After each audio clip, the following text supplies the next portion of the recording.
हरि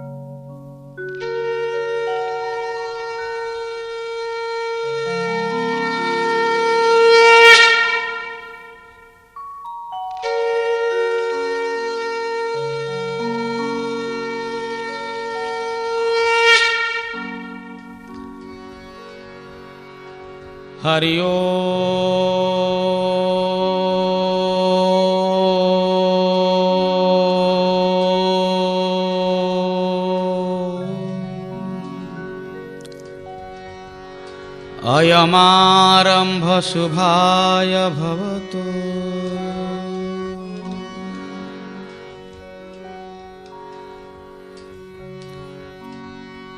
नीलाद्रि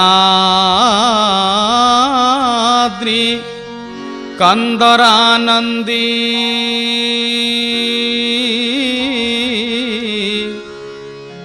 मंदरालय वंदितं वंदे वंदारु मंदारं इंदिरा मंदिरं मह इंदिरा मंदिरं मह। ओम ओम ओंकार रूपं त्वहमिति च परं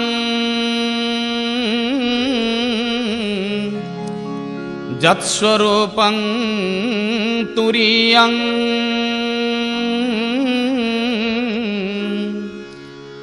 त्रैगुण्यातीतनीलं कलयति मनसः तेजसिन्दूररूपं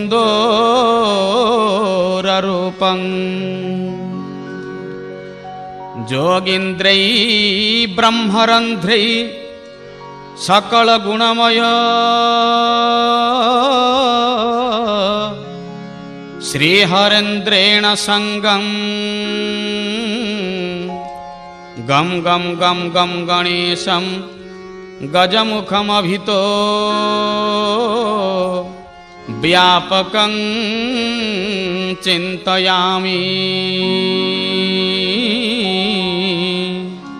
व्यापकं चिन्तयामि। मरा मरासुराराध्या वरदा श्रीहरि प्रिये मे गतिस्त्वत्पदाम्बुजं वाग्देवी प्रणमाम्यहं वाग्देवी प्रणमाम्यहं। मन्नाथः श्रीजगन्नाथः मदगुरो श्रीजगद्गुरुः मदात्मा सर्वभूतात्मा तस्मै श्रीगुरवे नमः तस्मै श्रीगुरवे नमः। श्रीभोर्माधव चक्रचक्र्यवनिभृत् भद्राभिरभिज्वलं श्रीकण्ठप्रमुखा शिलावरशिखा जुष्ट्राङ्घ्रिपीठोपलम् श्रीनीलाचलमौलिमण्डनमहा नीलायमानं महा श्रीभूमाधरितः स्मरन् भवतु नः प्रत्युहत्योद्यतं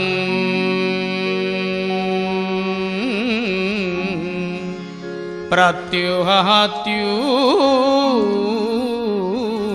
मुद्यतं तासाम विरह चौरिः स्मयमान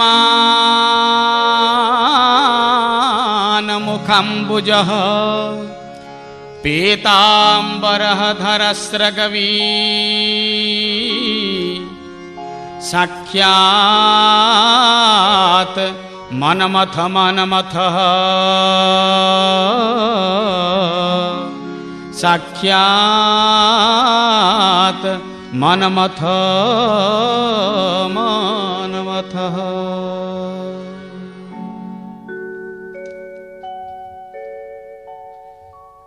अधरं मधुरं वदनं मधुरं नयनं मधुरं हसितं मधुरं हृदयं मधुरं गमनं मधुरं मधुराधिपते रखिलं मधुरं मधुराधिपते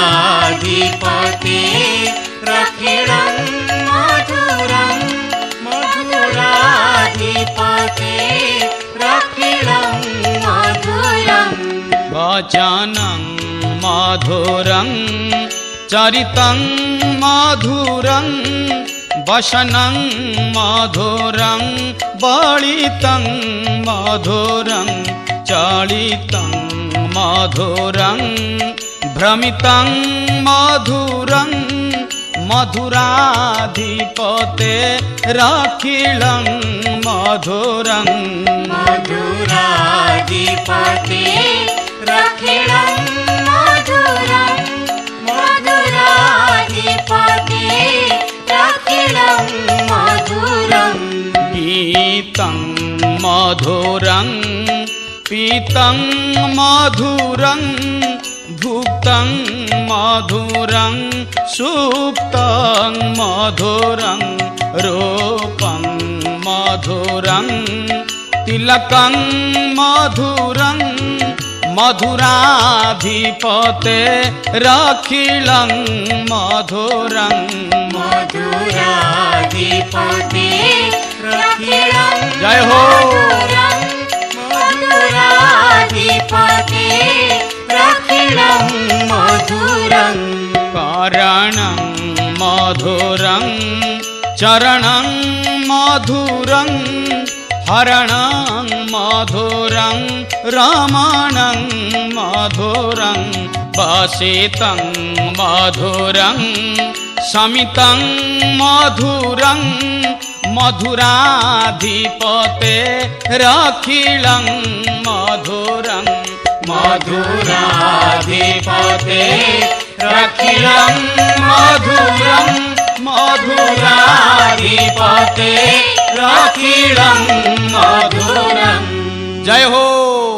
कामी नारी प्यारी जिमी लोभी प्रिय जिमी दाम कामी नारी प्यारी जिमी लोभी प्रिय जिमी दाम तिमी रघुनाथ निरंतर तिमी जगन्नाथ निरंतर प्रिय लागौ मोहि राम प्रिय लागौ मोहि राम प्रिय लागौ मोहि राम।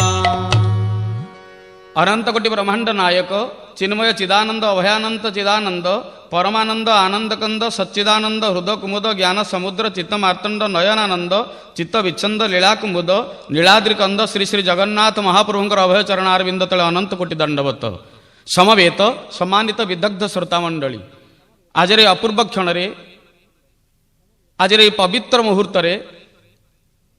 प्रभु जगन्नाथ भगवान भुवन मोहर नाम जहाँ त्रिभुवन को रसायनित करिथाए सही विशाल रसाल प्रभुंकर अपूर्व अनिर्वचनीय नाम आमे किछि क्षण पाई नवा। जगन्नाथ जगन्नाथ जगन्नाथ पाहि मां जगन्नाथ जगन्नाथ जगन्नाथ रक्ष मां जगन्नाथ जगन्नाथ जगन्नाथ पाहि मां जगन्नाथ जगन्नाथ जगन्नाथ रक्ष मां जगन्नाथ जगन्नाथ जगन्नाथ नमो नमो जगन्नाथ जगन्नाथ जगन्नाथ शरणं जगन्नाथ जगन्नाथ जगन्नाथ नमो नमो जगन्नाथ जगन्नाथ जगन्नाथ शरणं महाबाहु महाबाहु महाबाहु पाहि मां महाबाहु महाबाहु महाबाहु रक्ष मां महाबाहु जय हो महाबाहु पाहि मां महाबाहु महाबाहु महाबाहु रक्ष मां महाबाहु महाबाहु महाबाहु नमो नमो महाबाहु महाबाहु महाबाहु शरणं महाबाहु महाबाहु महाबाहु नमो नमो महाबाहु महाबाहु महाबाहु शरणं हरे राम राम राम हरे हरे हरे कृष्ण कृष्ण कृष्ण हरे हरे हरे जय हो राधे राम राम राम हरे हरे हरे कृष्ण कृष्ण कृष्ण हरे हरे हरे राम राम राम हरे हरे हरे कृष्ण कृष्ण कृष्ण हरे हरे हरे राम राम राम हरे हरे हरे कृष्ण कृष्ण कृष्ण हरे हरे बोल आनंद कंद भगवान की जय। बलभद्र भगवान की जय। जगन्नाथ स्वामी की जय। जय जगन्नाथ स्वामी की जय। सुभद्र मैया की जय। सुदर्शन महाराज की जय। आज के आनंद की जय। जय वल्ले वाले की जय। जय नहीं वल्ले वाले की जय। बोल आनंद एक बार हरि स्वर्ग रे कजिया लागिला तीन देवतांक भितर लागिला कजिया आज्ञा कलिर भाई हूँ ए कजिया तीन देवता किए किए वायु देवता वरुण देवता अग्नि देवता ये तीन जनाक तीनोटी उपादान सृष्टिर विचित्र उपादान तीन जनक भितर कहीं लगिला कली बड़ किए जड़े कहूँ हमसे कोई ज्यादा नहीं आउ जने कहूँ हम किसी से कम नहीं आरंभ है फाइटिंग पाखे ठिया होते वरुण देवता फेंकिने हसीदेले वायु देवता पचारे क्यों तुम्हें कहीं हसिल ना हसियार कारण हूँ तमें कहूच बड़ मु कहूँ बड़ आम दी जन भितर बड़ किए से वायु देवता कहले भाई मु बड़ ना क्यों केमी तुम्हें बड़ ना पार्टी को नाक को बंद करदेला पर सियाराम की जय मनीषर प्राण सत्ता रहे ना अतएव मोर अन्य नाम हूँ प्राण मोर अन्य नाम हूँ जीवन मु थिले संसार थाए मु नथिले संसार न थाए तेणु मो कथा कहले सर ना मु बड़ वरुण देवता कहले तमें बड़ यह सत जे किंतु गोटे कारण सकाशे मोठू तुम छोट हो गल ना कारण ना मोर रूप अच्छी तोर रूप नाही तेणु मु तू हूँ अरूप मु हूँ रूपवंत तू हूँ विदेह मु हूँ देहवंत तू निर्गुणत्व पर आधारित तोर तत्व एवं मो तत्व सगुण साकारत्व पर आधारित अतएव मु महान मु जदि छोट होता ताले भगवान कौन तांकर नमस्कार मत प्रदान करते ये सारा जगतर मालिक अकृतकर्ता अमूर्तमंता अदृष्ट द्रष्टा आनंद कंद सच्चिदानंद चिन्मय घन शरण शरण सर्वकारण कारण पद्म पलाश लोचन जगदानंद कंद भगवान जदि क्या मुंडिया मारती ना चिंता ना किंतु मते से मुंडिया मारे तार कारण मु ससुर अतएव मु महान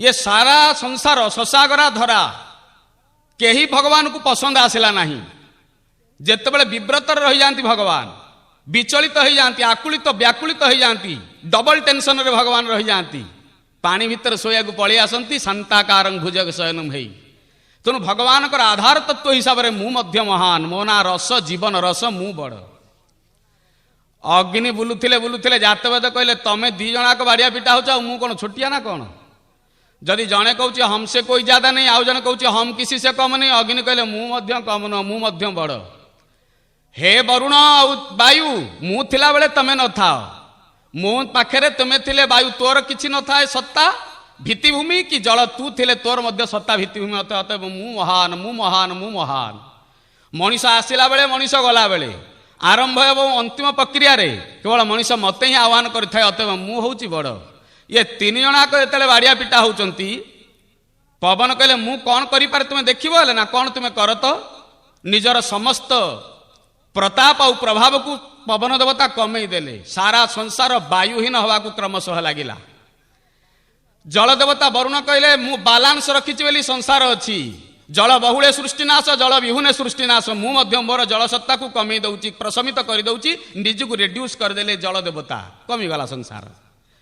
अग्नि देवता कहले मु होछि आलोक बत्ती घर समस्त को आलोक देई थाए निजर स्व तेज को प्रशमित करदेले अग्नि तेजहीन होगला धरा दीप्तिहीन होगला धरा आलोकहीन होगला धरा light house zero out gas अच्छी अग्नि नहीं बल्ब अच्छी फ्यूज हो जाइए अन्य लाइन कथा कौन कहवा सकल विश्व बंद सकल पीठ बंद सकल गृह बंद सकल हृदय बंद सकल पुर बंद जल स्थल सबू बंद हो गला जल बंद करदेला वायु बंद करदेला अग्नि बंद करदेला हठात नारदंकर नाकटा कहीं चेप्टा चेप्टा लगिला नारद नाके हाथ लगेदेले तापर तंटीटा सुखीगला पर लगिला नारद कहले कौन है कि पुणी विचार कले दिनटा अच्छी किंतु अंधार लगुच ए पुणी कहीं है मर्मज्ञ भक्त नारद विचार कले बोधे सृष्टि किसी अघटन विघटन घटुची एक विचार करी पद संचालन करी आगू किछ बाटे आसला पर ये तीन जनाक ठिया ही अछंती पवन कहते केमती लगुच नारद नारद कहले कौन है ना मु मो पावर को रेड्यूस कर देइछि। जल देवता वरुण कहते नारद कौन होउची ना तमर कौन है कि ना मु मो पावर को रिड्यूस करछि वाटर सप्लाई बंद कर देइछि। अग्नि देवता कहले नारद केमती लगुच ना कौन है कि ना दिन में अंधार हो जानी पारुनु नारद कौन है नारद कहले ताले तमे तीन जना केमिति काई कल ना आमठू वाली महान आउ किए अच्छी आमठू वाली बड़ आउ किए अच्छी आमठू आउ सृष्टिर सर्वश्रेष्ठ जीव आउ किए अच्छी।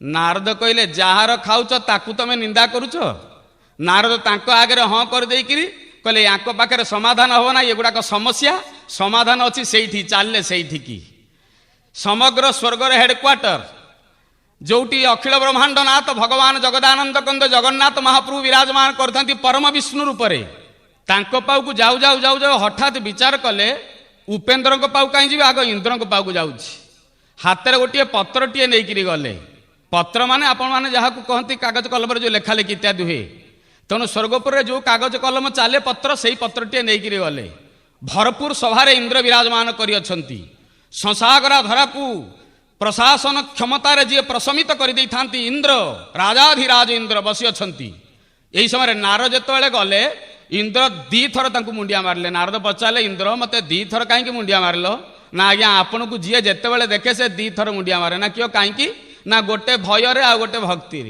ना मत कहीं भय कर ना तुम कुआड़ू कुआड़ू आसी कौन बोली कौन लगे दब ना तेणु असुविधा हम तेणु तुमको भयर मुंडियाटे मारली ना आउे ना आपण होती स्वर्गर भक्ति सूत्र आचार्य आपण को भक्ति न कले भक्ति कहीं पाइबे ना तेणु प्रभु प्रणाम कली आपण कुआड़े आसिले हे मुनीन्द्र जोगेन्द्र देवर्षि नारद कुआड़े आसिले नारद कथा कौन कहे आगे छोटिया पत्रटी देले इंद्र गदगद होकर विचार कले बोधे प्रमाण पत्र मत कौन आनीचन दवाई बोधे मेरिट सर्टिफिकेट आनीचन मत दवाई एक विचार कर इंद्र जो हाथ बढ़ीदे कहले आज्ञा शून्य पत्रटा किसी ना या भितर ना या दस्तखत कर ना आज्ञा कहीं करी ना इस्तफा कर इस्तफा दवाई तुमको ये पत्रटी दे तुम इस्तफा दियो।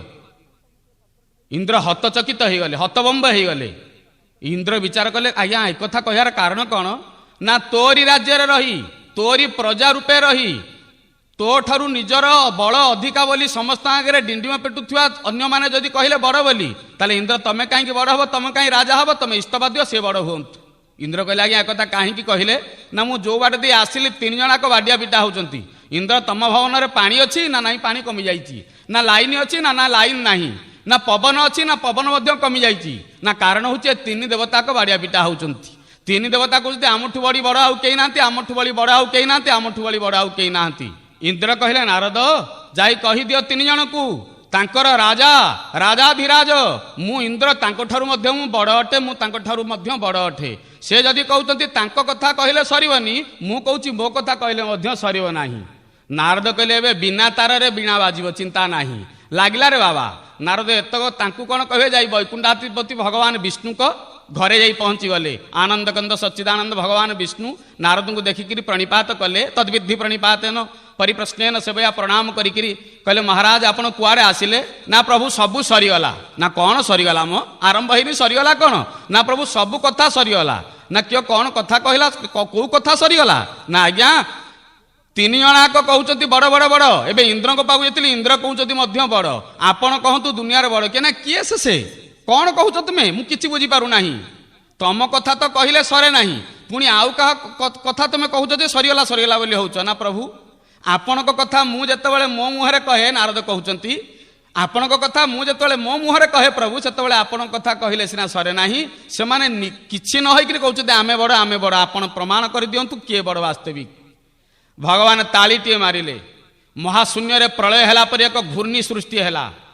ପବନ ଆନ୍ଦୋଳିତ ହେଲା, ସୁନ୍ଦର ଶୂନ୍ୟ ପବନଟିଏ ଆନ୍ଦୋଳିତ ହେଇକିରି ଆସି ଗୋଟିଏ ଛୋଟିଆ ରୂପଟିଏ ନେଲା। କାଠିଟିଏ ହେଇଗଲା, ଭଗବାନଙ୍କ ସାମ୍ନାରେ ଆସି ପଡ଼ିଗଲା।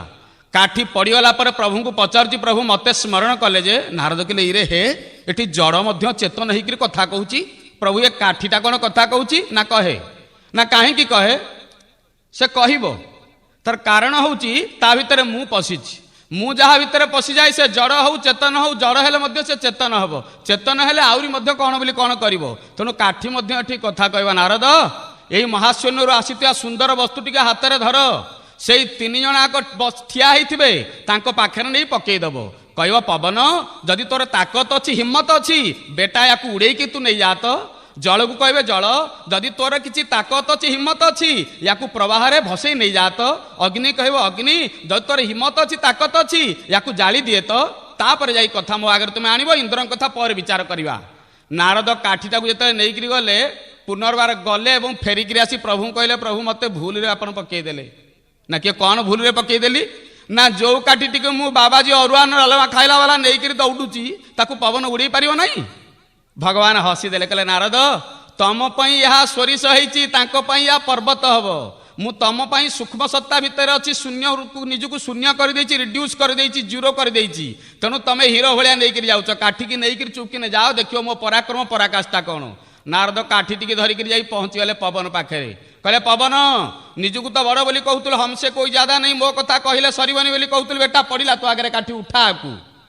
ପବନ ହସି ଦେଇ କହୁଛି ବାବାଜୀ କୁଆଡ଼ୁ ଗୋଟେ କ'ଣ କ'ଣ ବୋଲି ନେଇକରି ଆସି କହୁଛି ଉଠା ବୋଲି। ପବନ ଦେଖିକିରି କହିଲେ କ'ଣ କରିବ କାଠି ମୋର? ନା ଆଗ ଉଡ଼ା ତୁ। ପବନ ଛୋଟିଆ ବିଞ୍ଚଣା ପବନ ଭଳିଆ ବହିଲା, କିଛି ହେଲା ନାହିଁ। ପଙ୍ଖା ପବନ ଭଳିଆ ବୋଲିଲା, କିଛି ହେଲା ନାହିଁ। ସାରା ସଂସାରର ଯେତେ ପବନ ଥିଲେ 49 ପବନ ସମସ୍ତେ ମିଶିକିରି ଏକା ବେଳକେ ପ୍ରବାହିତ ହେଲେ। କାଠି ଯେମିତି ଥିଲା ସେମିତି ହସିଲା। କାଠି କହିଲା ପବନ କ'ଣ ହେଲା? ନା ହାରିଗଲି। ନା ଯଦି ହାରିଗଲୁ ମୋ ପଛଆଡ଼େ କାନ ଧରିକିରି ତୁ ଠିଆ ହ। ଆଜ୍ଞା ପବନ ହାରିଗଲେ, କାଠି ଜିତିଗଲେ, କାଠିର ପଛଆଡ଼େ ପବନ ଠିଆ ହେଲେ। 3 ଜଣ ଥିଲେ, ଜଣେ ଚାଲିଗଲେ, ଆଉ ରହିଲେ 2 ଜଣ। ଏବେ ଇନ୍ଦ୍ର କହିଲେ ବରୁଣ ଦେବତା ତମେ ଯାଅ। ଜଳ ଦେବତା ଆସିଲେ, ଜୀବନ ରସ ଯାହାକୁ କୁହାଯାଏ, ଜଳ ବହି ପ୍ରାଣ ବୋଲି ଯାହାକୁ କୁହାଯାଏ, ଯିଏ କହୁଥିଲେ ମୁଁ ବାଲାନ୍ସ ରଖିଛି ସଂସାରକୁ ଆସିଗଲେ। କହିଲା ହେଇ ତମେ କିଏ? ସେ ପବନକୁ ବନ୍ଦ କରି ପରାସ୍ତ କରି ଏଠି ରହିଛ, ତମ ପରିଚୟ କ'ଣ? ଆଜ୍ଞା କାଠିଟା ଡେଇଁଲା। କାଠି ଡେଇଁଲା ପରେ ଜଳ ପଚାରିଲେ କିଏ ତମର ପରିଚୟ କ'ଣ? ନା ମୁଁ ସର୍ବଭୂତାନ୍ତରାତ୍ମା, ମୁଁ ସର୍ବଭୂତରେ ଥାଏ, ସମସ୍ତେ ମୋ ଭିତରେ ଥାନ୍ତି, ମୁଁ ଥିବା ଯୋଗୁଁ ସବୁ ସଂସାର ଅଛି। ଏତେ କଥା କହିବା ପୂର୍ବରୁ ଆଗ ପବନ ହାରିଛି, ମୋ ସହିତ ତୁ ଆଉ ତୋର ହିମ୍ମତ ଆଉ ତାକତ ଲଢ଼ା, ଦେଖିବା କାହାର ବଳ ସର୍ଚା। ଏତକ ଶୁଣି ସାରିଲା ପରେ ଜଳ ଦେବତା ଝରଣା ଭଳି ପ୍ରବାହିତ ହେଇକରି କହିଲା ଉଡେଇ ନେଇଯିବି, ଭସେଇ ନେଇଯିବି, ତତେ ନଷ୍ଟ କରିଦେବି, ଭ୍ରଷ୍ଟ କରିଦେବି। କିଛି ହେଲା ନାହିଁ। ନଦୀର ପ୍ରବାହ ନେଇ ଆସିଲେ କିଛି ହେଲା ନାହିଁ। ସମୁଦ୍ରର ପ୍ରବାହ ନେଇ ଆସିଲେ କିଛି ହେଲା ନାହିଁ। 7 ସମୁଦ୍ର ମିଶିଗଲେ କିଛି ହେଲା ନାହିଁ। ଆବର୍ତ୍ତକ ସମ୍ବର୍ତ୍ତକ ଦ୍ରୋଣ ପୁଷ୍କର 4 ମେଘ ହେଇକରି ଆସିଲେ ତଥାପି କିଛି ହେଲା ନାହିଁ। ଜଳ ଦେବତା ବରୁଣ ଦେବତା ହାତ ଯୋଡ଼ିକିରି କହିଲେ ବିଷ୍ଣୁ ସିନା ମତେ ହାତ ଯୋଡ଼ନ୍ତି, ମୁଁ ତତେ ହାତ ଯୋଡ଼ିଲି, ତୁ କିଏ ରେ ବାବା? ନା ହାରିଗଲୁ, ପଛଆଡ଼େ ଠିଆ ହଉ, ବକବକ ବେଶୀ ହନା, ଚୁପେଇ ଠିଆ ହଉ। ଆଜ୍ଞା ବରୁଣ ମଧ୍ୟ ଅକୃତ କାର୍ଯ୍ୟ ହେଲେ। ଶେଷରେ ଅଗ୍ନି ଦେବତା ଆସିଲେ। ଅଗ୍ନି ଦେବତା ମଧ୍ୟ ସେମିତି ହାରିଗଲେ। ତାଙ୍କ ତେଜପୁଞ୍ଜ କୁଆଡ଼େ ଗଲା?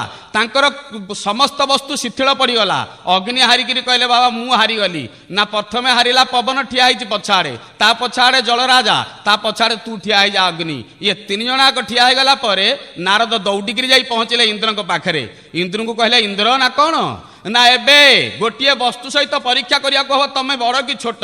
ନା ସେ ବସ୍ତୁ କିଏ? ମୋ ରାଜ୍ୟର ବସ୍ତୁ, ମତେ ପୁଣି ଏଭଳିଆ ଆଖି ଦେଖିଲା ବାଲା ସଂସାରରେ କିଏ ଅଛି? ନା ନିଜର ସମସ୍ତ ପରାକ୍ରମକୁ ନେଇକରି ତୁମେ ଆସ।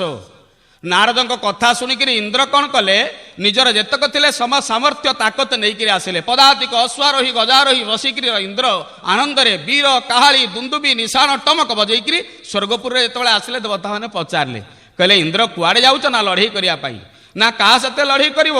ନା ଶତ୍ରୁ ପ୍ରବଳ ହେଇଯାଇଛନ୍ତି, ତାର ମୁକାବିଲା କରିବାକୁ ପଡ଼ିବ, ତେଣୁ ତାକୁ ମୁହଁତୋଡ଼ ମୁକାବିଲା କରିବାକୁ ପଡ଼ିବ, ତେଣୁ ମୁଁ ମୋର ଥାଟ ନେଇକିରି ଯାଉଛି। ନା ଯା ତୁ ମାନେ କୃତକାର୍ଯ୍ୟ ହୁଅ, ବିଜୟୀ ଭବ ବିଜୟୀ ଭବ ବିଜୟୀ ଭବ, ମା ଭାଇ ମା ଭାଇ ମା ଭାଇ। ଦେବତାମାନେ ପୁଷ୍ପବୃଷ୍ଟି କଲେ, ଆଶୀର୍ବାଦ କଲେ। ଇନ୍ଦ୍ର ଆସିଲେ। ଇନ୍ଦ୍ର ଯେତେବେଳେ ଆସିଗଲେ ଦେଖିଲେ ଶତ୍ରୁ ନାହାନ୍ତି ଲଢ଼େଇ କରିବି କାହା ସାଙ୍ଗରେ। ଠିଆ ହେଇକିରି କହିଲେ, ହେ ତୁମେ ପବନକୁ ବରୁଣକୁ ଅଗ୍ନିକୁ ହରେଇଲା ବାଲା ତମେ କିଏ? ସେ ତମ ପରିଚୟ କ'ଣ? କାଠିଟା ଡେଇଁଲା। ଇନ୍ଦ୍ର ପଚାରିଲା, କାଠି ତୁ ଡେଉଁଛୁ? ନା ମୁଁ ହରେଇ ଦେଇଛି। ନା ଏମାନେ କୁଆଡ଼େ ଗଲେ? ନା ମୋ ପଛଆଡ଼େ ଅଦୃଶ୍ୟ ସତ୍ତାରେ ଅଛନ୍ତି, ତୁମେ ଜାଣିପାରିବ ନାହିଁ। ଇନ୍ଦ୍ର କୁଆଡ଼େ ଆସିଛ? ନା ଲଢ଼େଇ କରିବା ପାଇଁ। ନା ଇନ୍ଦ୍ର ଯଦି ମହତକୁ ଭଲ ଗତି ଅଛି ତାହେଲେ ଚୁପକିନା ଏଠୁ ପଳାଅ ତୁମେ। ଇନ୍ଦ୍ର କହିଲେ, ଇରେ ହେ ମତେ ଏମିତି କଥା ତୁମେ କ'ଣ କହୁଛ? ନା ହେ ଇନ୍ଦ୍ର, ଯଦି ତମର ଇନ୍ଦ୍ରପଣିଆ ରଖିବାକୁ ଇଚ୍ଛା ଅଛି, ତମ ଇନ୍ଦ୍ରପଦ ସ୍ଥାୟୀ ହେଇ ରହିବାକୁ ଇଚ୍ଛା ଅଛି, ଦୟାକରି ଏଠାରୁ ଯେମିତି ଆସିଛ ସେମିତି ବାହୁଡ଼ା ବିଜୟ କରି ପଳେଇ ଯାଅ ତୁମେ। ଇନ୍ଦ୍ର କହିଲେ, ଅବଶ୍ୟ ଲଢ଼େଇ କରିବି, ତତେ ହରେଇକିରି ଯିବି। ନା ଇନ୍ଦ୍ର, ତୁ କ୍ଷତିଗ୍ରସ୍ତ ହବୁ। ତୁ ଲଢ଼େଇ କଲେ ଯଦି ଜିତିବୁ କ୍ଷତିଗ୍ରସ୍ତ ହବୁ, ଯଦି ହାରିଯିବୁ କ୍ଷତିଗ୍ରସ୍ତ ହବୁ। ଇନ୍ଦ୍ର ପଚାରିଲେ, କିରେ କାହିଁକି? ନା ଧର ଇନ୍ଦ୍ର କାଠି ଉତ୍ତର ଦଉଛି। ଆମ ସଂସ୍କୃତି ହେଉଛି ମହାନ ଭାଇ। ବର୍ଷାଣାଂ ଭାରତ ଶ୍ରେଷ୍ଠ ଦେଶାନାଂ ଉତ୍କଳ ଶ୍ରୁତ ଉତ୍କଳସ୍ୟ ସମୋ ଦେଶ ଦେଶ ନାସ୍ତି ମହୀତଳେ।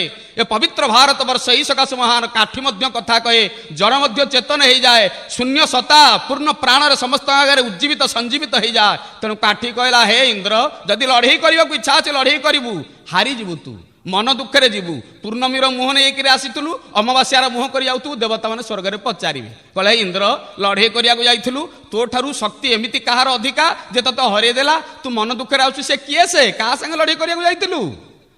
ଇନ୍ଦ୍ର, ତମେ ତ ମିଛ କହିବନି, ତମେ କହିବ ମୁଁ କାଠି ସାଙ୍ଗେ ଲଢ଼େଇ କରିବାକୁ ଯାଇଥିଲି। ଦେବତାମାନେ ହସିବେନି, ତେଣୁ ନିନ୍ଦା ପାଇବ, ତମେ କ୍ଷତିଗ୍ରସ୍ତ ହବ।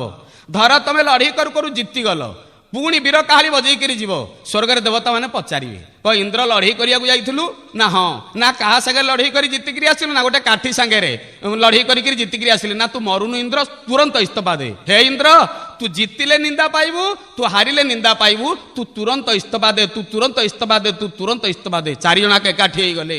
ଆର୍ତି ଜିଜ୍ଞାସୁ ଅର୍ଥାତ୍ ଜ୍ଞାନୀ ଚାରିଜଣାକ ଚାରି ପ୍ରକାରର ଯେଉଁ ଥିଲେ, ନିଜ ଭିତରେ ଅହଙ୍କାର ବଡ଼ିମା ଥିଲା।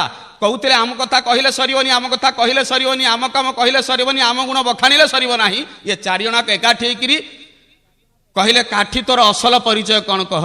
ସଂସାରରେ ଅନେକ କାଠି ଦେଖିଛି ଏ ଆଖି, କିନ୍ତୁ ଏମିତି କାଠି କଥା କହିଲା କାଠି କେହି ନାହାନ୍ତି, ତୋ ପରିଚୟ କ'ଣ କୁହ? କାଠି କହିଲା, ମୁଁ କାଠି ନୁହଁ, ମୋ ପୂର୍ବ ପରିଚୟ ଟିକେ ଶୁଣ। ନା କ'ଣ? ନା ମୋ ପୂର୍ବ ପରିଚୟ ହେଉଛି ମୁଁ ଗୋଟିଏ ଶୂନ୍ୟ ଥିଲି ଗୋଟେ ଜାଗାରେ, ମତେ ଗୋଟିଏ ମହାଶୂନ୍ୟ ଡାକିଲା, ଶୂନ୍ୟପୁରରୁ ମହାଶୂନ୍ୟ ପାଖକୁ ଆସିଲି, ମହାଶୂନ୍ୟ ମତେ ପଠେଇଲା ଏଠେଇକି, ମାଧ୍ୟମ କଲା ନାରଦକୁ।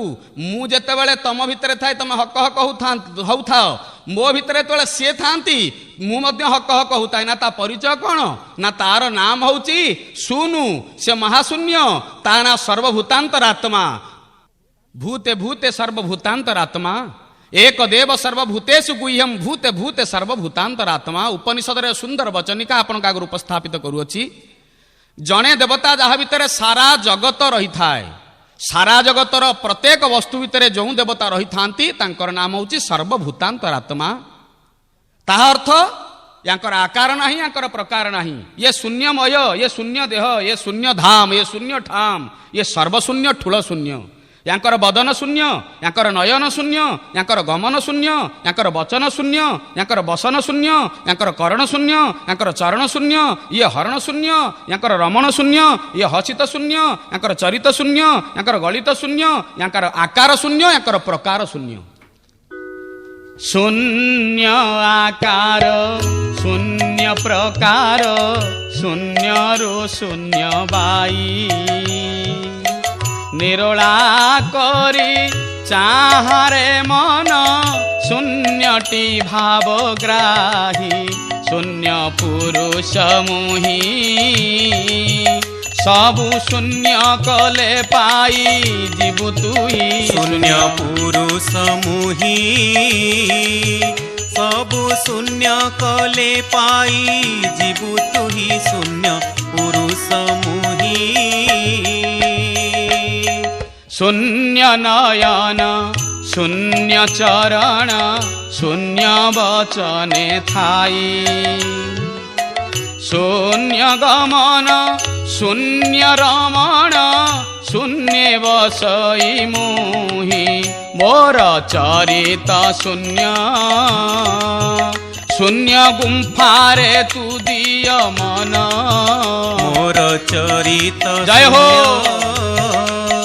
शून्य गुम्फारे तू दिय मन मोर चरित शून्य। धन्य धन्य कवि उत्कलीय परंपरार गिरिबाण कवि भीम भोई केड़े सुंदर कथा तुम्हें लेखिल सबु शून्य तुमर सबु शून्य तुमर सबु शून्य तुमर से सबु शून्य ठूल शून्य। इंद्र कहले प्रभु ताहले आपण शून्यरु परिपूर्ण ब्रह्म परिपूर्णरु शून्य हुअंती ना हाँ अग्नि वरुण वायु कहले प्रभु ताहले आपण सेई सतत ना हाँ मु सेई हे इंद्र हे वरुण हे वायु हे अग्नि तम भितर अहंकार थिला बोली मु तम पाखे नथिली अहंकार विमूढ़ात्मा कर्ता हंग मिति मन्यते विमूढ़ात्मा जे ता पाखे अहंकार थाए तेणु मते कर्ता बोली मान एइति पाई मु तम पाखे मोर मुत्व देखिया पाई गोटे शून्य काठी रूपे शून्य मंडल रु काठी रूपे आसी पहुंची गली और जदि निजको शून्य न करियो मते पाइब नाही तेणु उपनिषद कहिला मित्रश्च मे इंद्रश्च मे वरुणश्च मे इंद्रश्च मे धाता च मे इंद्रश्च मे इंद्रश्च मे मरुतश्च मे इंद्रश्च मे विश्वच मे इत्यादि वर्णना कला मु सबु मु सबु मु सबु मु होची कर्ता मु होची विकर्ता मु होची गहन गुह मते तुमे मान मते न मानिले किछि पाइब नाही मते मानिया को हेले तमे निजुकु कर सुन रेड्यूस योरसेल्फ टू जीरो। मते जने बंधु पचारिले कहले जगन्नाथ कौन मु कहली सर्व सर्व सर्व शिवस्थाणु आमे तांकु बोलिला बेले बोलुचे सर्वे भवन्तु सुखिन तेणु से सर्वर प्रतीक से सबु अटंती ना आज्ञा सबू अटंती मु कहले हाँ अटंती ना से कौन साहित्य मु कहले हाँ ना से कौन गणित मु कहले हाँ ना से कौन विज्ञान मु कहले हाँ ना से कौन सबू मु कहले आज्ञा हाँ ना मत गणित रे बतांतु जगन्नाथ किपरि मु आज्ञा सुंदर कथाटिए कहली आपको आपण माने तर्करे मापिबे नाही ओडिया जाति तर्करे मापी मापी मापी मापी निजको रोगिणा करि सारलाणी तेणु भगवान को मापिया को हेले आमे टिके भावरे मापिया दरकार गोटे सुंदर कथा और गाथा जहाँ मो बंधु आगे उपस्थापन करी उचित मन कर विदग्ध श्रोता मंडली आपण आगे उपस्थापन करुअछि मु सुंदर कथाटे कहली जो अंक देहरे जो अंक मिसेले जहाँ जोगफल रहे सही जोगफल जोगफल को वियोग करदे जहाँ वियोगफल रहे सही वियोगफल वियोगफल को गुणीदे जहाँ गुणफल रहे सही गुणफल को सही गुणफल हरिदे जहाँ हरणफल रहे सी होती जगन्नाथ। बुझीपारानी मोर बंधु कहले यार अर्थ कौन मु कहले गोटे संख्या आपण दिंतु ना 5 जहाँ देहरे जहाँ मिसेले जो अंक देहरे जो अंक मिसेले 5 रे 5 मिसातु जोगफल हम 10 सही जोगफल को फेड़ी दिंतु उत्तर मिलिବ 0 सही वियोगफल को सही वियोगफल रे गुणतु उत्तर मिलिବ 0 सही 0 को सही 0 रे हरंतु उत्तर मिलिବ 0 अतएव जगन्नाथ होचंती 0 से होचंती शून्यवादर प्रतीक तू जदि निजको 0 न करिवो तांको पाई परिवो नाहु तेनु रेड्यूस योरसेल्फ टू जीरो। अतएव से आम इष्ट देवता से आम राष्ट्र देवता से आम गरिष्ठ देवता से आम वरिष्ठ देवता विशिष्ट देवता श्री जगन्नाथ महाप्रभु किछि नुहंती से होचंती शून्यवादर प्रतीक तांको पाइया को हेले आमे निजको शून्य करिया दरकार तांकर श्रीमंदिर श्रीवत्स खंडशाला नुह से होची शून्य मंदिर से मध्य शून्य देवता से जो सिंहासन रत्न सिंहासन नुह से होची शून्य सिंहासन तांको प्रदीप रत्न प्रदीप नुह ताहा होची शून्य प्रदीप तांकर चांदुआ रत्न चांदुआ नुह ताहा होची शून्य चांदुआ। उत्कलर प्राचीन कवि अग्रगण्य कवि वरेण्य कवि प्रातस्मरणीय कवि संत कवि भीम भयंकर अनुगत भागीरथी सुंदर कथाटिए लेखिले बाई मन हो जीवा शून्य मंदिर बाई मन हो जीवा शून्य मंदिर बाई मन हो दियो नाही सेठी पहड़ पड़ी दियो नाही सेठी पहड़ पड़ी जक जक दिसे 3 ठाकुर बाई मन हो जीवा शून्य मंदिर बाई मन हो शून्य मठे शून्य पुजारी शून्य शून्य पड़ई हुरी शून्य मठे शून्य पुजारी शून्य शून्य पड़ई हुरी ଶୂନ୍ୟ ଠାକୁର ଶୂନ୍ୟ ରହିଛନ୍ତି, ଶୂନ୍ୟ ଠାକୁର ଶୂନ୍ୟ ରହିଛନ୍ତି, ହାତ ପାଦ ଶୂନ୍ୟ ଶୂନ୍ୟ ଅଧର। ବାଇ ମନ ହୋ ଯିବା ଶୂନ୍ୟ ମନ୍ଦିର, ବାଇ ମନ ହୋ। ତାଙ୍କର ମଠ ଶୂନ୍ୟ, ତାଙ୍କର ପୂଜାରୀ ଶୂନ୍ୟ, ତାଙ୍କର ରୂପ ହଉଛି ଶୂନ୍ୟ। ସେଠି ମହାଶୂନ୍ୟରେ ହୁରି ପଡ଼ିଛି ମଣିମା ମଣିମା ଦେ, ଚତୁର୍ଦ୍ଦଶ ବ୍ରହ୍ମାଣ୍ଡ ନାୟକ ମଣିମା ଡାକ ଚାଲିଛି। ଶୂନ୍ୟ ଠାକୁର ସେ ପୁଣି ମହାଶୂନ୍ୟ ରହିଅଛନ୍ତି, ତାଙ୍କର ସବୁ ଶୂନ୍ୟ, ହାତ ଶୂନ୍ୟ, ପାଦ ଶୂନ୍ୟ। କବି କହୁଛନ୍ତି ତାଙ୍କର ଅଧରଟା ମଧ୍ୟ ଶୂନ୍ୟ, କାରଣ ସେ କେତେବେଳେ ଖାଆନ୍ତି ରଙ୍ଗାଧରରେ ତାହା କେହି ଜାଣନ୍ତି ନାହିଁ। ଶୂନ୍ୟ ଶୂନ୍ୟ ଲାଗିছে ଖେଳ, ଶୂନ୍ୟ ଭକ୍ତ ହୁଅନ୍ତି ମେଳ, ଶୂନ୍ୟ ଶୂନ୍ୟ ଲାଗିছে ଖେଳ, ଶୂନ୍ୟ ଭକ୍ତ ହୁଅନ୍ତି ମେଳ। ଶୂନ୍ୟରେ ଶୂନ୍ୟରେ ରାହାସ ଲାଗିଛି, ଶୂନ୍ୟରେ ଶୂନ୍ୟରେ ରାହାସ ଲାଗିଛି, ଶୂନ୍ୟ ଦେହି ଭକ୍ତ ଭାବରେ ଭୋଳ। ବାଇ ମନ ହୋ ଯିବା ଶୂନ୍ୟ ମନ୍ଦିର, ବାଇ ମନ ହୋ। ସେଠି ଖେଳ ଶୂନ୍ୟରେ ଚାଲିଛି। ପ୍ରମାଣ କ'ଣ? ଆପଣ ଯାଆନ୍ତୁ ରଥଯାତ୍ରା ଅବକାଶରେ ଦେଖିବେ, ଯୋଉ ଅଚଳ ବ୍ରହ୍ମ ଚଳଚଞ୍ଚଳ ହେଇ ରତ୍ନ ସିଂହାସନକୁ ଛାଡ଼ି ମଣିମା ଲକ୍ଷେ ଜନତାର ଅଭିବାଦନ ଗ୍ରହଣ କରିବା ପାଇଁ ବଡ଼ଦାଣ୍ଡର ବୁକୁରେ ଆସି ଠିଆ ହେଇଯାଉଛନ୍ତି ପ୍ରଭୁ ଆନନ୍ଦ କନ୍ଦ ସଚ୍ଚିଦାନନ୍ଦ। ପଚାରିବେ ଜଗନ୍ନାଥଙ୍କୁ, ନହେଲେ ପଚାରିବେ ଲୋକଙ୍କୁ, ହେ ଭକ୍ତମାନେ, ଆପଣମାନଙ୍କୁ କ'ଣ ଜଗନ୍ନାଥ ନିମନ୍ତ୍ରଣ କାର୍ଡ ଦେଇଥିଲେ ଆପଣ ଆସି ଏକାଠି ହେବେ? ନା, ଶୂନ୍ୟରେ ହୁଅନ୍ତି ମେଳ, ଶୂନ୍ୟରେ ଶୂନ୍ୟରେ ରାହାସ ଚାଲିଛି। ଯାଆନ୍ତୁ ଯେତେବେଳେ ଦେଖିବେ ନିତ୍ୟୋତ୍ସବ, ନିତ୍ୟ ସୌଖ୍ୟ, ନିତ୍ୟ ଶ୍ରୀ ନିତ୍ୟ ମଙ୍ଗଳ, ସଦାବେଳେ ରାହାସ ଚାଲିଛି। ଗୋପ ଗୋପାଙ୍ଗନା ସହିତ ଗୋପୀନାଥ ଜଗନ୍ନାଥ ରୂପରେ ବିରାଜମାନ କରୁଛନ୍ତି, ମହାରାସ ଚାଲିଛି। ଭକ୍ତମାନଙ୍କର ଭାବ ଭୋଳ, ଭକ୍ତମାନଙ୍କର ଅପୂର୍ବ ଗହଳ ଚହଳରେ ପ୍ରକମ୍ପିତ ପ୍ରତିଧ୍ୱନିତ ହେଉଛି ସେ ମନ୍ଦିର। କବି ତାହା ହିଁ କହିଲେ, ଘୃତ ନାହିଁ ଅଖଣ୍ଡ ଜଳେ, ପରଚେ କି ମହିମଣ୍ଡଳେ, ଘୃତ ନାହିଁ ଅଖଣ୍ଡ ଜଳେ, ପରଚେ କି ମହିମଣ୍ଡଳେ। ଅଗ୍ନି ନାହିଁ ଧୂମ୍ର କୁଣ୍ଡଳୀ ପ୍ରକାଶ, ଅଗ୍ନି ନାହିଁ ଧୂମ୍ର କୁଣ୍ଡଳୀ ପ୍ରକାଶ, ଜ୍ଞାନୀ ହୋଇଥିଲେ ହେବ ଗୋଚର। ବାଇ ମନ ହୋ ଯିବା ଶୂନ୍ୟ ମନ୍ଦିର, ବାଇ ମନ ହୋ। ସେଠେଇ ଜଳୁଛି ପ୍ରଦୀପ ବିନା ଘିଅରେ। ପ୍ରମାଣ କ'ଣ? ଜଗନ୍ନାଥ ସିନା ବିରାଜମାନ କରିଅଛନ୍ତି ଆନନ୍ଦ କନ୍ଦ ସଚ୍ଚିଦାନନ୍ଦ ରତ୍ନ ସଂଘାସନରେ, ସେ ଘରର ନାମ ହେଉଛି ପୋଖରିଆ, ଅର୍ଥାତ୍ ଶାନ୍ତାକାରଂ ଭୁଜଙ୍ଗ ଶୟନମ୍ ହେଇ ଯେତେବେଳେ ଭଗବାନ ଆନନ୍ଦ କନ୍ଦ ରହନ୍ତି ପାଣି ଭିତରେ, ସେତେବେଳେ କୋଉ ଦୀପ ଜଳୁଥାଏ? ଅର୍ଥ ସେଇ ପାଣିର ଗଭୀର ଜଳଧି ଭିତରେ, ପ୍ରଳୟ ଜଳଧି ଭିତରେ ଭଗବାନ ବିରାଜମାନ କଲାବେଳେ ଯୋଉ ଦିବ୍ୟ ଜ୍ୟୋତି ପ୍ରକାଶିତ ହୁଏ, ସେଠି ବିନା ଘିଅରେ ସେ ଦୀପ ଜଳୁଥାଏ। ପରଚେ କି ମହିମଣ୍ଡଳେ, ସେହି ପ୍ରଭୁ ଗଭୀର ଜଳରାଶି ଛାଡ଼ି ନିତ୍ୟ ବୈକୁଣ୍ଠ ମର୍ତ୍ତ୍ୟ ବୈକୁଣ୍ଠରେ ବିରାଜମାନ କରିଅଛନ୍ତି ପବିତ୍ର ପୁରୁଷୋତ୍ତମ ଧାମରେ। ଅଗ୍ନି ନାହିଁ ଧୂମ୍ର କୁଣ୍ଡଳୀ ପ୍ରକାଶ, ଅର୍ଥାତ୍ ସେଠି ଅଗ୍ନି ନାହିଁ କିନ୍ତୁ ଧୂମ୍ର କୁଣ୍ଡଳୀ ଆପେ ଆପେ ଆସିଛି। ସେଠି କାର୍ଯ୍ୟ ଚାଲିଛି, ବିନା କାରଣରେ କାର୍ଯ୍ୟ ଚାଲିଛି। ଆକୁ ଦେଖିବା ପାଇଁ କାହାର କିଏ ଦେଖିପାରିବ? ଏ ଚର୍ମଚକ୍ଷୁବାଲା ଦେଖିପାରିବେ ନାହିଁ, ଯାହାର ଜ୍ଞାନ ଚକ୍ଷୁ ଥିବ। ଜ୍ଞାନୀ ହୋଇଥିଲେ ହେବ ଗୋଚର, ଜ୍ଞାନୀ ହୋଇଥିଲେ ହେବ ଗୋଚର, ଜ୍ଞାନୀ ହୋଇଥିଲେ ହେବ ଗୋଚର। ବୋଲ ଆନନ୍ଦ କନ୍ଦ ଭଗବାନ କି ଜୟ। ଅତଏବ ସମଗ୍ର ଜଗନ୍ନାଥ ମହାପ୍ରଭୁଙ୍କର ଗୋଟିଏ ବିଶିଷ୍ଟ ଭାବ ହେଲା ଖୁଲୁମ ଖୁଲା ଭାବ। ତାଙ୍କର ଆଦି ଶୂନ, ତାଙ୍କର ଅନ୍ତ ଶୂନ, ତାଙ୍କର ମଧ୍ୟ ଶୂନ, କିନ୍ତୁ ଭାବ ହେଉଛି ଖୁଲୁମ ଖୁଲା ଭାବ। ଯିଏ ନିଜକୁ ଯେତିକି ଖୁଲୁମ ଖୁଲା କରିପାରିବ ସେ ସେତିକି ଶୂନ କରିପାରିବ, ତାଙ୍କୁ ପାଇବ। ନିଜକୁ ଗଣ୍ଠି ପକାଇବ ତ ସେ ମଧ୍ୟ ଗଣ୍ଠି ଭିତରେ ଭଗବାନ ରହିଯିବେ। ତେଣୁ ଖୁଲୁମ ଖୁଲା ଭାବ ତାଙ୍କ ପାଖରେ ସବୁ ହିଁ ଖୁଲୁମ ଖୁଲା। ଆଖି ଦୁଇଟି ଖୋଲା ଓ ମେଲା, ଖୁଲୁମ ଖୁଲା। ପାଦ ଦୁଇଟି ପଦ୍ମ ପାଦ ନୁହଁ, ଧରଣୀ ପାଦ, ଖୁଲୁମ ଖୁଲା, ବିଲକୁଲ ମେଲା, ଖୁଲୁମ ଖୁଲା। ହାତ ଅଛି ପାପୁଲି ନାହିଁ, ଲମ୍ବି ଯାଇଛି ପ୍ରଲମ୍ବିତ ବିଶାଳ ଭୁଜ, ଅନାଦି ଅନନ୍ତ ଦିଗ୍ବଳୟ ଅଭିମୁଖେ, ଖୋଲା ଓ ମେଲା, ଖୁଲୁମ ଖୁଲା। ଲୁଗା ପିନ୍ଧିବେ, ତ୍ରିକଛ ମାରିବେ ନାହିଁ, ଖୁଲୁମ ଖୁଲା। ଖାଉଥିବେ ପେଟ ଫଟାଇ, ଦିନ ରାତି ଅଣ୍ଟିବ ନାହିଁ, ଖୁଲୁମ ଖୁଲା। ସବୁଠି ମୁଣ୍ଡିଆ, ବଦ୍ରିବିଶାଳ ମୁଣ୍ଡିଆ, ଦ୍ୱାରକା ଧାମ ମୁଣ୍ଡିଆ, ବୃନ୍ଦାବନ ମୁଣ୍ଡିଆ, ଅଯୋଧ୍ୟା ମୁଣ୍ଡିଆ।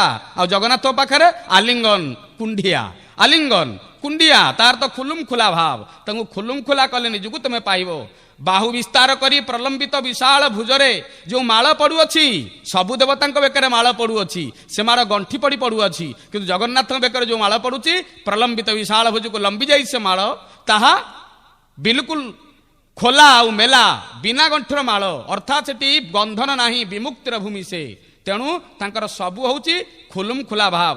ଏହି ତତ୍ତ୍ୱ ଜାଣିପାରିଲେ ନାହିଁ ଜଣେ ପ୍ରଚଣ୍ଡ ଭକ୍ତ ନାଥ ସମ୍ପ୍ରଦାୟର ସ୍ୱାମୀ ଗୋରଖ ସ୍ୱାମୀ ବୈତରଣୀ ସମାରଭ୍ୟ ବୈତରଣୀ କୂଳରୁ ଆସିଲେ ପୁରୁଷୋତ୍ତମ ଧାମ ଜଗନ୍ନାଥ ମହାପ୍ରଭୁଙ୍କୁ ପରୀକ୍ଷା କରିବା ପାଇଁ।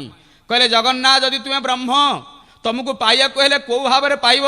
ସମସ୍ତେ ତ କହନ୍ତି ବ୍ରହ୍ମର ଆଦି ନାହିଁ କି ମଧ୍ୟ ନାହିଁ କି ଅନ୍ତ ନାହିଁ, ସେ ସକାଳରେ ନଥାଏ କି ସନ୍ଧ୍ୟାରେ ନଥାଏ, ତାର ଆକାର ନାହିଁ କି ପ୍ରକାର ନାହିଁ, ସେ ଅରୂପ, ସେ ଅନିର୍ବଚନୀୟ, ସେ ଅବ୍ୟକ୍ତ, ଅବ୍ୟକ୍ତକୁ ବ୍ୟକ୍ତ କଲେ ଦୁଃଖ ଲାଗିବ। ତେଣୁ ତମକୁ ପାଇବାକୁ ହେଲେ କେମିତି ମିଳିବ ତମେ ଏହି କଥା ବିଚାର କରି ସେ ପରୀକ୍ଷା କରିବାକୁ ଆସିଲେ। ଅର୍ଥାତ୍ କହିଲେ ଯଦି ଜଗନ୍ନାଥ ମନ୍ଦିର ଭିତରେ ମୁଁ ତାଙ୍କୁ ଜାଣିପାରିବି ପ୍ରଭୁ ଅଛନ୍ତି ବୋଲି, ତାହେଲେ ମୁଁ ଜାଣିବି ଜଗନ୍ନାଥଙ୍କର ଗୋଟିଏ ଭାବ ହେଉଛି ହମ୍ ଭାବ। ଏହା ହିଁ ହେଉଛି ସେ ସଂସ୍କୃତିର ମୌଳିକତା। ଆପଣ କହିବେ ଜଗନ୍ନାଥ ଆପଣ ଅଛନ୍ତି ନା ହଁ, ଆପଣ କହିବେ ଜଗନ୍ନାଥ ମହାପ୍ରଭୁ ଆପଣ ନାହାନ୍ତି ନା ହଁ, ତା ଅର୍ଥ ଅଛନ୍ତି। ଆପଣ କହିବେ ଜଗନ୍ନାଥ ମହାପ୍ରଭୁ ଆପଣ ଅଧା ଅଛନ୍ତି ଅଧା ନାହାନ୍ତି ନା ହଁ, ଆପଣ କହିବେ ମହାପ୍ରଭୁ ଆପଣ ବିଷ୍ଣୁ ଅଟନ୍ତି ନା ହଁ, ଆପଣ କହିବେ ଜଗନ୍ନାଥ ଆପଣ ପ୍ରଣବ ନା ହଁ, ଆପଣ କହିବେ ଜଗନ୍ନାଥ ଆପଣ ଦୁର୍ଗା ନା ହଁ, ଆପଣ କହିବେ ଜଗନ୍ନାଥ ଆପଣ ଶିବ ନା ହଁ, ଆପଣ କହିବେ ଜଗନ୍ନାଥ ଆପଣ ରାମ କୃଷ୍ଣ ନୃସିଂହ ବାମନ ସବୁ ଅଟନ୍ତି ନା ହଁ ମୁଁ ସବୁ ଅଟେ। ଏ ତୁମେ ଏମିତି ଦିଅ କ'ଣ? ତମେ ସବୁ କ'ଣ? ତମେ ରାମ କହିଲେ ଠିକ, ତମେ କୃଷ୍ଣ କହିଲେ ଠିକ, ତମ ପାଖରେ କେବଳ ଗୋଟିଏ ଭାବ କ'ଣ? ହଁ, ଏମିତି ଅଦ୍ଭୁତ ଠାକୁର କୋଉଠି ନାହିଁ। ତେଣୁ ରହସ୍ୟ ଦ୍ୱୈତ ମୁଁ ତମୁ ବୋଲି କୁହାଗଲା, ସେ ଅତ୍ୟନ୍ତ ଆଶ୍ଚର୍ଯ୍ୟମୟ ପ୍ରଭୁ। ଯଦି ଆପଣ କହିବେ ଜଗନ୍ନାଥ ଆମେ ଆପଣଙ୍କୁ ମାନିବୁ ନା ହଁ, ନା ଜଗନ୍ନାଥ ଆମେ ଆପଣଙ୍କୁ ମାନିବୁ ନାହୁଁ ନା ହଁ, ଜଗନ୍ନାଥ ମହାପ୍ରଭୁ ଆମେ ଆପଣଙ୍କୁ ଘୋଷାରି ଘୋଷାରି ନବୁ ନା ହଁ। କ'ଣ କରୁଛନ୍ତି ରଥଯାତ୍ରା ଅବସରରେ? ଛେଚା କଚା ଖାଇ ପହଣ୍ଡୁକୁ ବିଜେ ଅଣ୍ଟାରେ ଦଉଡ଼ି ବଳା। ତମ ଅଣ୍ଟାରେ ଦଉଡ଼ି ବଳା ହେଇଥିବ ବନ୍ଧା ହେଇଥିବ, ତମକୁ ଭିଡ଼ିକିରି ଛେଚିକିରି କଚିକିରି ନେଉଥିବା ନା ହେଉଛି ପ୍ରୀତି। ଓଡ଼ିଆ ମାନେ ଏଇଭଳିଆ ପ୍ରୀତି କରନ୍ତି, ଖୁଲୁମ ଖୁଲା ଭାବ। ପ୍ରୀତିରେ ଖୁଲୁମ ଖୁଲା ଭାବ, ଆସିବାରେ ଖୁଲୁମ ଖୁଲା ଭାବ, ହସିବାରେ ଖୁଲୁମ ଖୁଲା ଭାବ, ଆଖିରେ ଖୁଲୁମ ଖୁଲା ଭାବ, ଚାହାଣୀରେ ଖୁଲୁମ ଖୁଲା ଭାବ। ଇଏ ହେଉଛି ଜଗନ୍ନାଥଙ୍କର ଭାବ। ଏହି କଥାକୁ ବୁଝିବା ପାଇଁ, ଏହି କଥାକୁ ପରଖିବା ପାଇଁ, ପରୀକ୍ଷା କରିବା ପାଇଁ ଅତ୍ୟନ୍ତ ଉତ୍ସାହ, ଅଜସ୍ର ଉଦ୍ଦୀପନା, ପ୍ରଚୁର ସମ୍ଭାବନାକୁ ନେଇ ଆସି ପହଞ୍ଚିଗଲେ ନାଥ ସମ୍ପ୍ରଦାୟର ଅପୂର୍ବ ଶିଷ୍ୟ ବୈତରଣୀ କୂଳରୁ ଆସିଲେ। ମାନନୀୟ ବିଦଗ୍ଧ ଶ୍ରୋତା ମଣ୍ଡଳୀ, ଏ ଓଡ଼ିଶା ରାଜ୍ୟ ମହାନ, ତାର କାରଣ ଏ ଓଡ଼ିଶାର ଗୋଟିଏ ମୁଣ୍ଡରେ ଗୋଟିଏ ଠାକୁରାଣୀ, ଆର ମୁଣ୍ଡରେ ଆଉ ଗୋଟିଏ ଠାକୁରାଣୀ। ଏ ଦୁଇ ଠାକୁରାଣୀ ଏ ଉଡ୍ର ଭୂମିକୁ ଜଗିଛନ୍ତି। ବୈତରଣୀ କୂଳରେ ମା ବିରଜା, ଏପଟେ ମହୋଦଧି କୂଳରେ ମା ବିମଳା। ଏ ବିରଜା ଆଉ ବିମଳା ଏ ଦୁଇ ଠାକୁରାଣୀଙ୍କ ମଧ୍ୟଭୂମି ହେଲା ଉଡ୍ର ଭୂମି। ସ୍କନ୍ଦ ପୁରାଣ ତେଣୁ ଉଦାତ କଣ୍ଠରେ ଘୋଷଣା କଲେ, ପାଦାତ ପାଦାତ ଶ୍ରେଷ୍ଠତମ କ୍ରମେଣ ପରିକୀର୍ତ୍ତିତ ସିନ୍ଧୁ ତୁରେ ତୁଜା ବ୍ରହ୍ମନ ରାଜତେ ନୀଳ ପର୍ବତ। ଏଇ ନୀଳ ପର୍ବତ ନିବାସୀ ନୀଳଶୈଳବାସୀ ଜଗନ୍ନାଥ ଦାରୁ ବ୍ରହ୍ମଙ୍କୁ ଦେଖିବା ପାଇଁ, ନୀଳାଦ୍ରି ସୁନ୍ଦରଙ୍କୁ ଦେଖିବା ପାଇଁ, କୌତୁକ ପ୍ରିୟ କଳାବଦନକୁ ଦେଖିବା ପାଇଁ ଯେଉଁ ଭକ୍ତ ବୈତରଣୀ କୂଳରୁ ଆସିବ, ପାଦାତ ପାଦାତ ଶ୍ରେଷ୍ଠତମ, ପ୍ରତି ପାଦ ପାଦରେ ତାର ମହତ୍ଵ ମୂଲ୍ୟବାନ ଅଟେ। ଶ୍ରେଷ୍ଠତମ ଶ୍ରେଷ୍ଠତମ ବୋଲି କୁହାଯାଉଥିବ। ଅର୍ଥାତ୍ ୟାକୁ ଆହୁରି ସରଳ ଆଉ ପ୍ରାଞ୍ଜଳ କରିଦେଲେ ଏହା ହେବ, ପ୍ରଥମ ପାଦ ଅପେକ୍ଷା ଦ୍ୱିତୀୟ ପାଦ ମୂଲ୍ୟବାନ, ଦ୍ୱିତୀୟ ପାଦ ଅପେକ୍ଷା ତୃତୀୟ ପାଦ ମୂଲ୍ୟବାନ, ତୃତୀୟ ପାଦ ଅପେକ୍ଷା ଚତୁର୍ଥ ପାଦ ମୂଲ୍ୟବାନ। ଧରନ୍ତୁ ଆପଣ କାରରେ ଆସିଲେ, ପ୍ରଥମ କିଲୋମିଟର ଅପେକ୍ଷା ଦ୍ୱିତୀୟ କିଲୋମିଟର ମୂଲ୍ୟବାନ, ଦ୍ୱିତୀୟ କିଲୋମିଟର ଅପେକ୍ଷା ତୃତୀୟ କିଲୋମିଟର ମୂଲ୍ୟବାନ, ମୂଲ୍ୟବାନ ମୂଲ୍ୟବାନ ମୂଲ୍ୟବାନ, କାରଣ ଏ ଭୂମି ହେଉଛି ଅମୂଲ୍ୟ ଭୂମି। ଏହାକୁ ଆହୁରି ସରଳ ଆଉ ଟିକେ କରିଦେବା, ଏହା କ'ଣ ସତ୍ୟ ନା? ହଁ, ଆପଣ ଯେତିକି ପଳେଇ ପଳେଇ ଆସୁଥିବେ, ଆପଣଙ୍କ ଭିତରେ ଥିବା ଯୋଉ କଳମସ କାଳିମା, ଯାହାକୁ ଅହଙ୍କାର ବୋଲି କୁହାଯାଏ, ତା ଆପେ ଆପେ କଟି ଯାଉଥିବ। ଏତିକି ଭାବନା ନଥିଲା ସେଇ ଗୋରଖନାଥ ସ୍ୱାମୀଙ୍କର। ମୁଁ ଗୋଟେ ଛୋଟିଆ ଉଦାହରଣ ଆପଣଙ୍କ ଆଗରୁ ଉପସ୍ଥାପନ କରୁଛି ବିଦଗ୍ଧ ଶ୍ରୋତା ମଣ୍ଡଳୀ। ଧରନ୍ତୁ ଆପଣ ଭୁବନେଶ୍ୱରରୁ ପୁରୀ ଯାଉଛନ୍ତି। ଭୁବନେଶ୍ୱରରୁ ପୁରୀ ହେଉଛି 60 କିଲୋମିଟର। ଆପଣ ଦେଖିଲେ ମାଇଲ ଖୁଣ୍ଟଟିଏ ଅଛି, ଜଗନ୍ନାଥ ଦର୍ଶନ କରିବେ, ପ୍ରାଣ ବିଦଗ୍ଧ ହେବ, ମହାପ୍ରସାଦ ଖାଇବେ, ମହୋଦଧି ଦର୍ଶନ କରିବେ, ପଞ୍ଚଦଧିର ଜଳକୁ ଆଣି ଅପବିତ୍ର ପବିତ୍ର ବା ସର୍ବାବସ୍ଥା ଗତୋପିବା ଯସ୍ମରେ ପୁଣ୍ଡରୀକାକ୍ଷ କହି ଅଭିସିଞ୍ଚନ କରି ନିଜକୁ ପବିତ୍ରାୟିତ କରିବେ। ଚାଲିଲେ ଆପଣଙ୍କ ସଖାଙ୍କ ସହିତ, ବନ୍ଧୁଙ୍କ ସହିତ, ସ୍କୁଟରରେ ବସିକିରି ବାହାରିଲେ। ଆପଣ ଯେତେବେଳେ ଭୁବନେଶ୍ୱରରୁ ବାହାରିଲେ, ଆପଣଙ୍କ ଦୃଷ୍ଟି ପଡ଼ିଲା ମାଇଲ ଖୁଣ୍ଟ ଉପରେ, ଲେଖା ହେଇଛି 60 କିଲୋମିଟର ଧରନ୍ତୁ। ଆପଣ ବାହାରିଲେ, ଯେତେବେଳେ ପିପିଲିରେ ପହଞ୍ଚିଲେ, ମାଇଲ ଖୁଣ୍ଟ ଉପରେ ନଜର ପଡ଼ିଲା, ଲେଖା ହେଇଛି 40 କିଲୋମିଟର। ଆପଣ ଚାଲିଲେ ଆଗକୁ, ସାକ୍ଷ୍ୟପାଳରେ ପହଞ୍ଚିଲେ, ସ୍କୁଟର ଟିକେ ରଖିଲେ, ମାଇଲ ଖୁଣ୍ଟ ଉପରେ ନଜର ରଖିଲେ, ଲେଖା ହେଇଛି 18 କିଲୋମିଟର ପୁରୀ। ତାପରେ ଆଗକୁ ଚାଲିଲେ, ଚନ୍ଦନପୁରରେ ପହଞ୍ଚିଲେ, ମାଇଲ ଖୁଣ୍ଟ ଉପରେ ନଜର ପଡ଼ିଲା, ଦେଖିଲେ କେତେ ଲେଖା ହେଇଛି, ଲେଖା ହେଇଛି 12 କିଲୋମିଟର ପୁରୀ। ତାପରେ ଆପଣ ପୁରୀରେ ପହଞ୍ଚିଗଲେ, ମାଇଲ ଖୁଣ୍ଟ ଉପରେ ନଜର ପକେଇଲେ, ଦେଖିଲେ ଲେଖା ହେଇଛି 0 କିଲୋମିଟର ପୁରୀ। ଅର୍ଥାତ୍ ଆପଣ ଆପଣଙ୍କ ଲକ୍ଷ୍ୟସ୍ଥଳରେ ଯେତେବେଳେ ପହଞ୍ଚିଗଲେ ଦେଖିଲେ କିଛି ନାହିଁ ଅଙ୍କ, କେବଳ 0ଟିଏ ଅଛି। କାରଣ ଲକ୍ଷ୍ୟସ୍ଥଳରେ ପହଞ୍ଚିଲେ କେବଳ 0 ମିଳିଥାଏ। ହେ ମଣିଷ, ତୋ ଜୀବନ ଯାତ୍ରାର ଲକ୍ଷ୍ୟସ୍ଥଳରେ ପହଞ୍ଚିଲେ ତୁ ନିଜକୁ 0 କରିଦେ ତୋ ଯାତ୍ରା ପଥକୁ, ରେଡ୍ୟୁସ୍ ୟୋର ସେଲ୍ଫ ଟୁ 0। ତେଣୁ ହେ ଜୀବ, ତୁ 84 ଲକ୍ଷ ଯୋନି ପରିଭ୍ରମଣ କରି ତାଙ୍କ ପାଖକୁ ଆସିବାକୁ ଇଚ୍ଛା କରୁଛୁ। ତୋ ଭାବନାର ନିକଟତର ହୋଇ ତୁ 0 ହେଇଯା, ତୋ କଳ୍ପନାର ନିକଟତର ହୋଇ ତୁ 0 ହେଇଯା, ତୋ ସାଧନାର ଯାତ୍ରାରେ ନିକଟତର ହୋଇ ତୁ 0 ହେଇଯା, ତୋ ପ୍ରାର୍ଥନାର ନିକଟତର ହୋଇ ତୁ 0 ହେଇଯା, ତୁ କାମନାର ନିକଟତର ହୋଇ ସେ ନିକଟତମଙ୍କ ପାଖରେ 0 ହେଇଯା, ତୋ ବାସନାରେ ନିକଟତର ହୋଇ ତୁ 0 ହେଇଯା, ତୋ ଉପାସନାର ନିକଟତର ତୁ 0 ହେଇଯା। ଯାତ୍ରା ପଥ ଭଳି reduce yourself to 0, then you will be hero. ତାଙ୍କୁ ପାଇବୁ, ସିଏ ତତେ ପାଇବେ। ଭକ୍ତ ଭଗବାନ ଏକାଠି ହବ, ଜୀବ ପରମ ଏକାଠି ହବ, ଜୀବ ପରମ ଏକାକାର ହବ। ଭକ୍ତ ଭଗବାନଙ୍କର ଅପୂର୍ବ ଭାବନାର ବନ୍ଧନରେ ଦୁହେଁ ଏକାକାର ହେଇ କିଏ କ'ଣ ତାହା ଜାଣି ହେବ ନାହିଁ। ଏହି ତତ୍ତ୍ୱକୁ ଜାଣିପାରିଲେ ନାହିଁ ପ୍ରଚଣ୍ଡ ସନ୍ନ୍ୟାସୀ, ନାଥ ସମ୍ପ୍ରଦାୟର ସନ୍ନ୍ୟାସୀ। ସେ ପାଦାତ ପରିକ୍ରମା କରିକରି ଆସି ପୁରୁଷୋତ୍ତମ ଧାମରେ ପହଞ୍ଚିଲେ। ବିଚାର କଲେ ଜଗନ୍ନାଥ ମହାପ୍ରଭୁଙ୍କୁ ପାଇବି କେମିତି। ଏକଥା କହି ଭିତରକୁ ଯେତେବେଳେ ଆସନ୍ତି ଦେଖିଲେ ଏକ ଅଦ୍ଭୁତ କଥା। ଆମେ ମାନେ ଯେତେବେଳେ ଚାଲୁଛେ, କେମିତି ଚାଲୁଛେ? ପାଦରେ ଚାଲୁଛେ।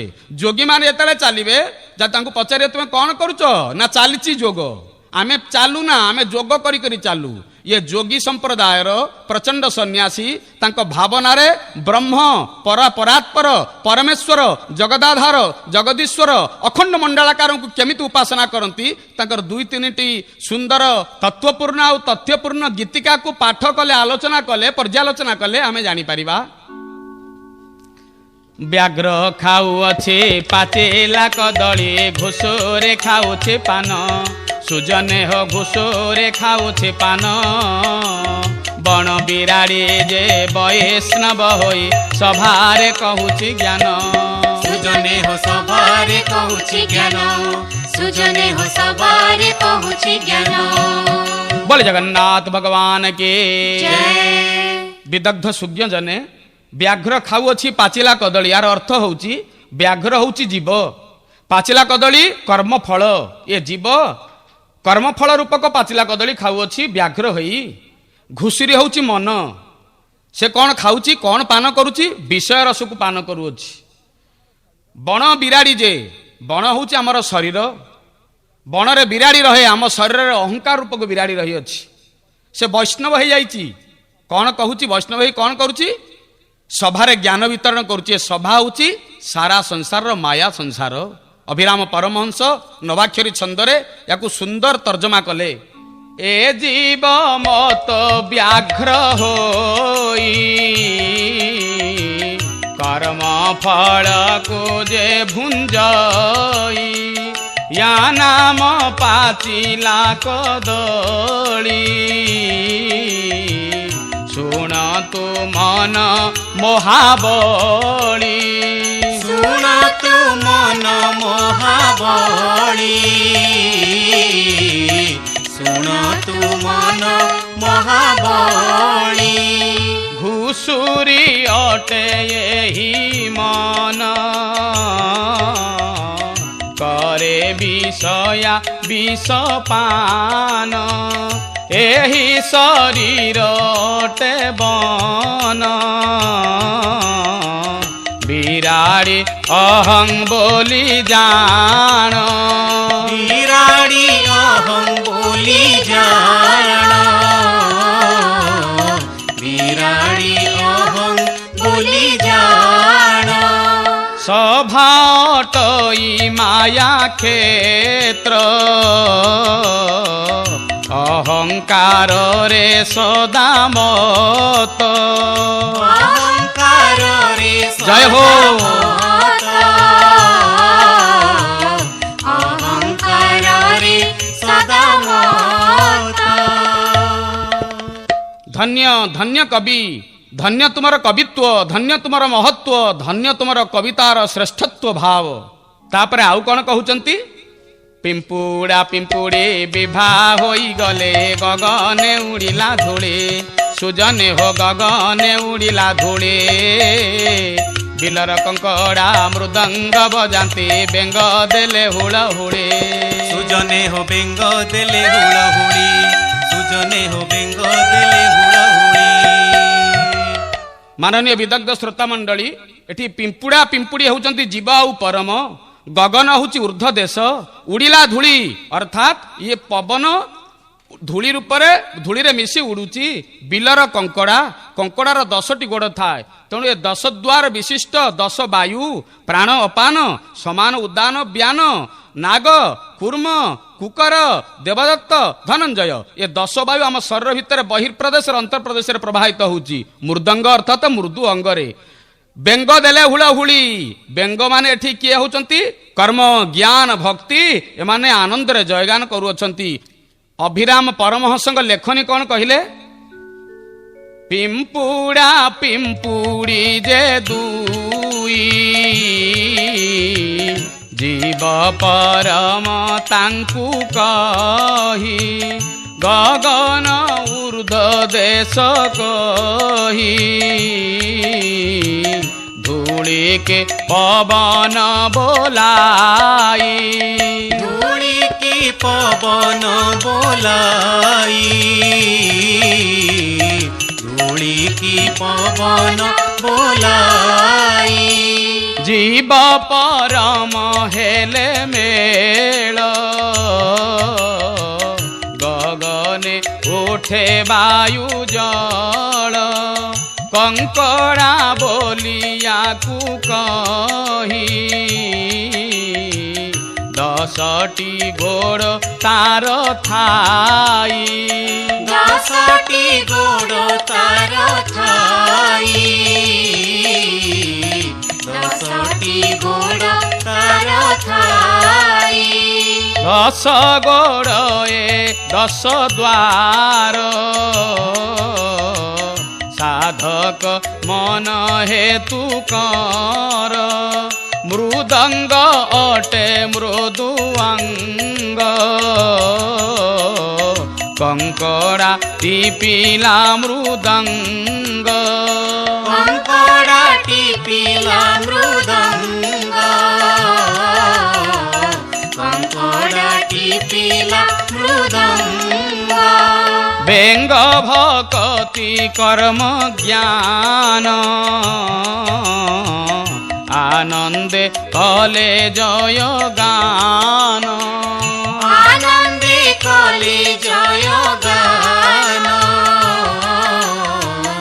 ଆନନ୍ଦେ କଲେ ଜୟ ଗାନ।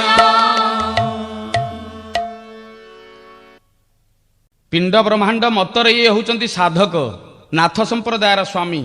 ଏ ତ୍ରିଦଣ୍ଡୀ ସ୍ୱାମୀ ଦଣ୍ଡ ଧାରଣ ମାତ୍ରେଣ ନରୋ ନାରାୟଣ ଭବେତ୍। ଏ ନିଜକୁ ନାରାୟଣ ବୋଲି ଜ୍ଞାନ କରନ୍ତି। ଓଙ୍କାର ବାଦର ଉପାସକ ଏମାନେ।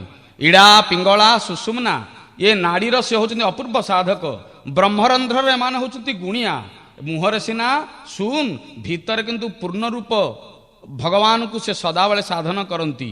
ୟାଙ୍କର ଯୋଗ ମାର୍ଗର ସାଧନା ଯିଏ ଜାଣିଛି ସେ ଜାଣିଛି। ପୁନର୍ବାର କବି କଣ କହୁଛନ୍ତି?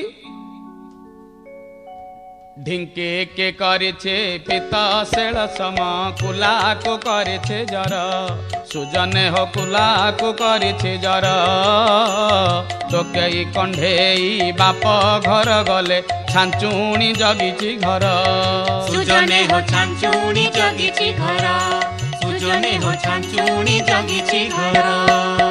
बोलानंद कंद भगवान के जय। माननीय विबुधे ढिंकी एठी होची शरीर, पित्त होची अग्नि, शेलसमा होची जल, कुला होची माटी, टोकेई कंढेई जीव आउ परम, बापघर हेले अवायुमंडल एवं छांचुणी होची रसना।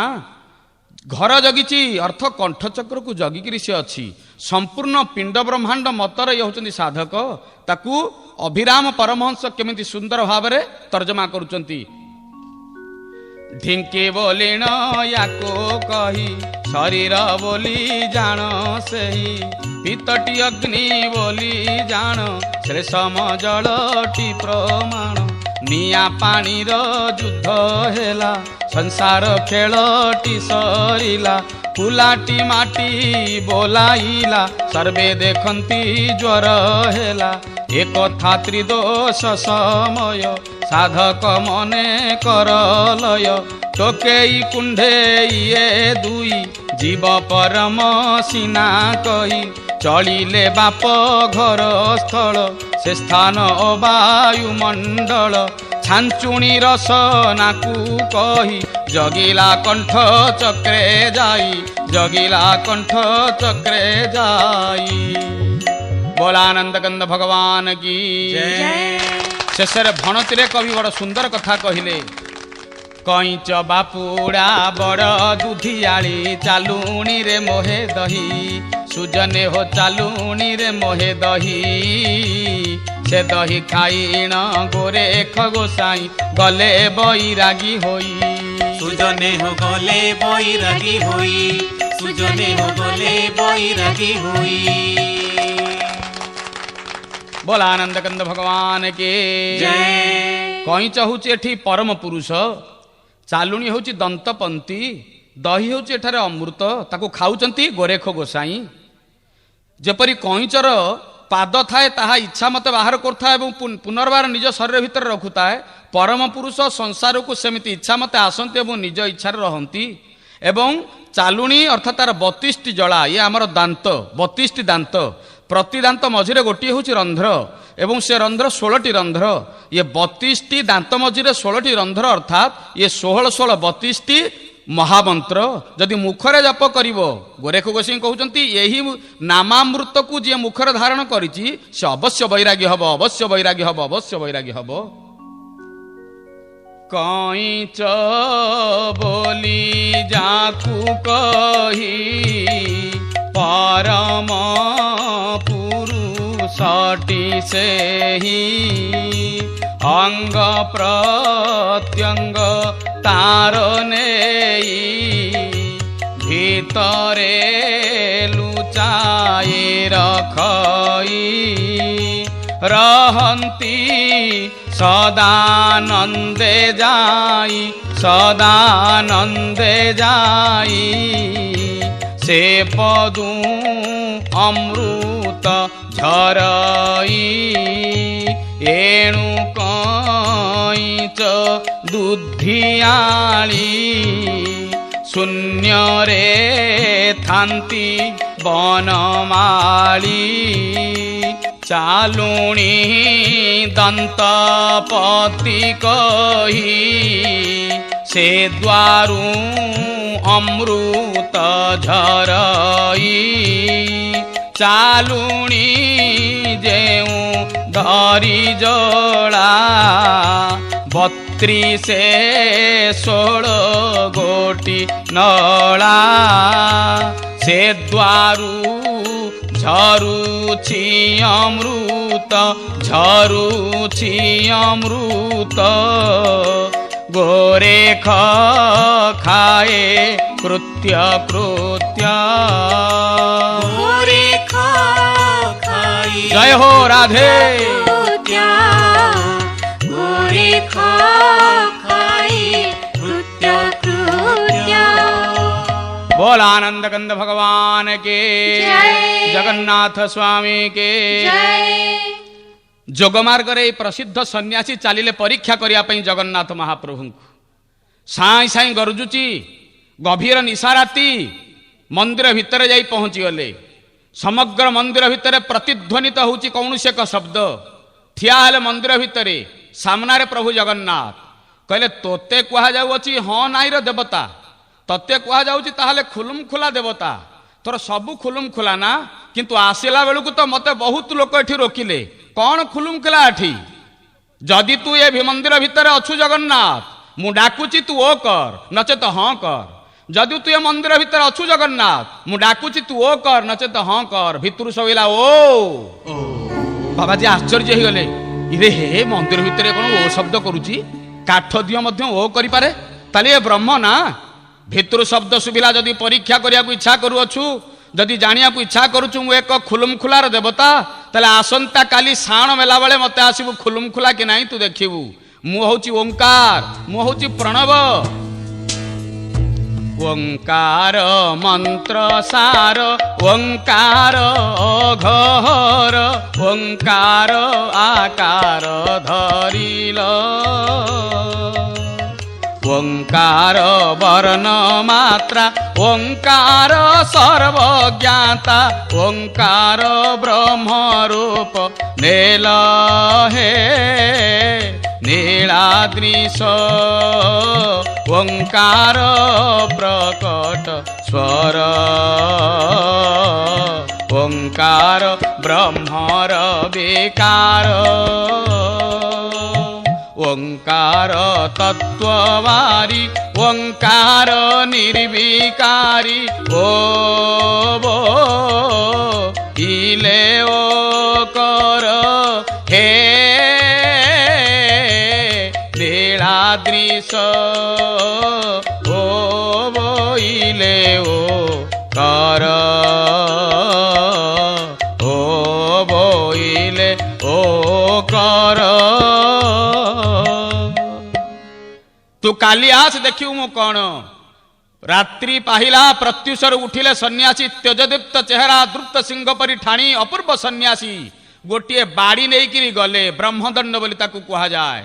ହାତେ ଦୂରରେ ଠିଆ ହେଲେ ସାହାଣ ବେଲା ବେଳେ ଧରିଲେ ଏକ 3 ହାତର ବାଡ଼ି କହିଲେ ହାତେ ଦୂରରେ ଥାଇ 3 ହାତର ବାଡ଼ି ଧରି ଯଦି ବୁଲଉ ବୁଲଉ ତୋ ଦେହରେ ବାଜିଗଲା ଜଗନ୍ନାଥ ତାହେଲେ ତୁ କାଠ ସିନା ବ୍ରହ୍ମ ନୁହଁ, ଯଦି ବୁଲଉ ବୁଲଉ ନ ବାଜିଲା ଜଗନ୍ନାଥ ତାହେଲେ ସିନା ବ୍ରହ୍ମ ସିନା ତୁ କାଠ ନୁହଁ।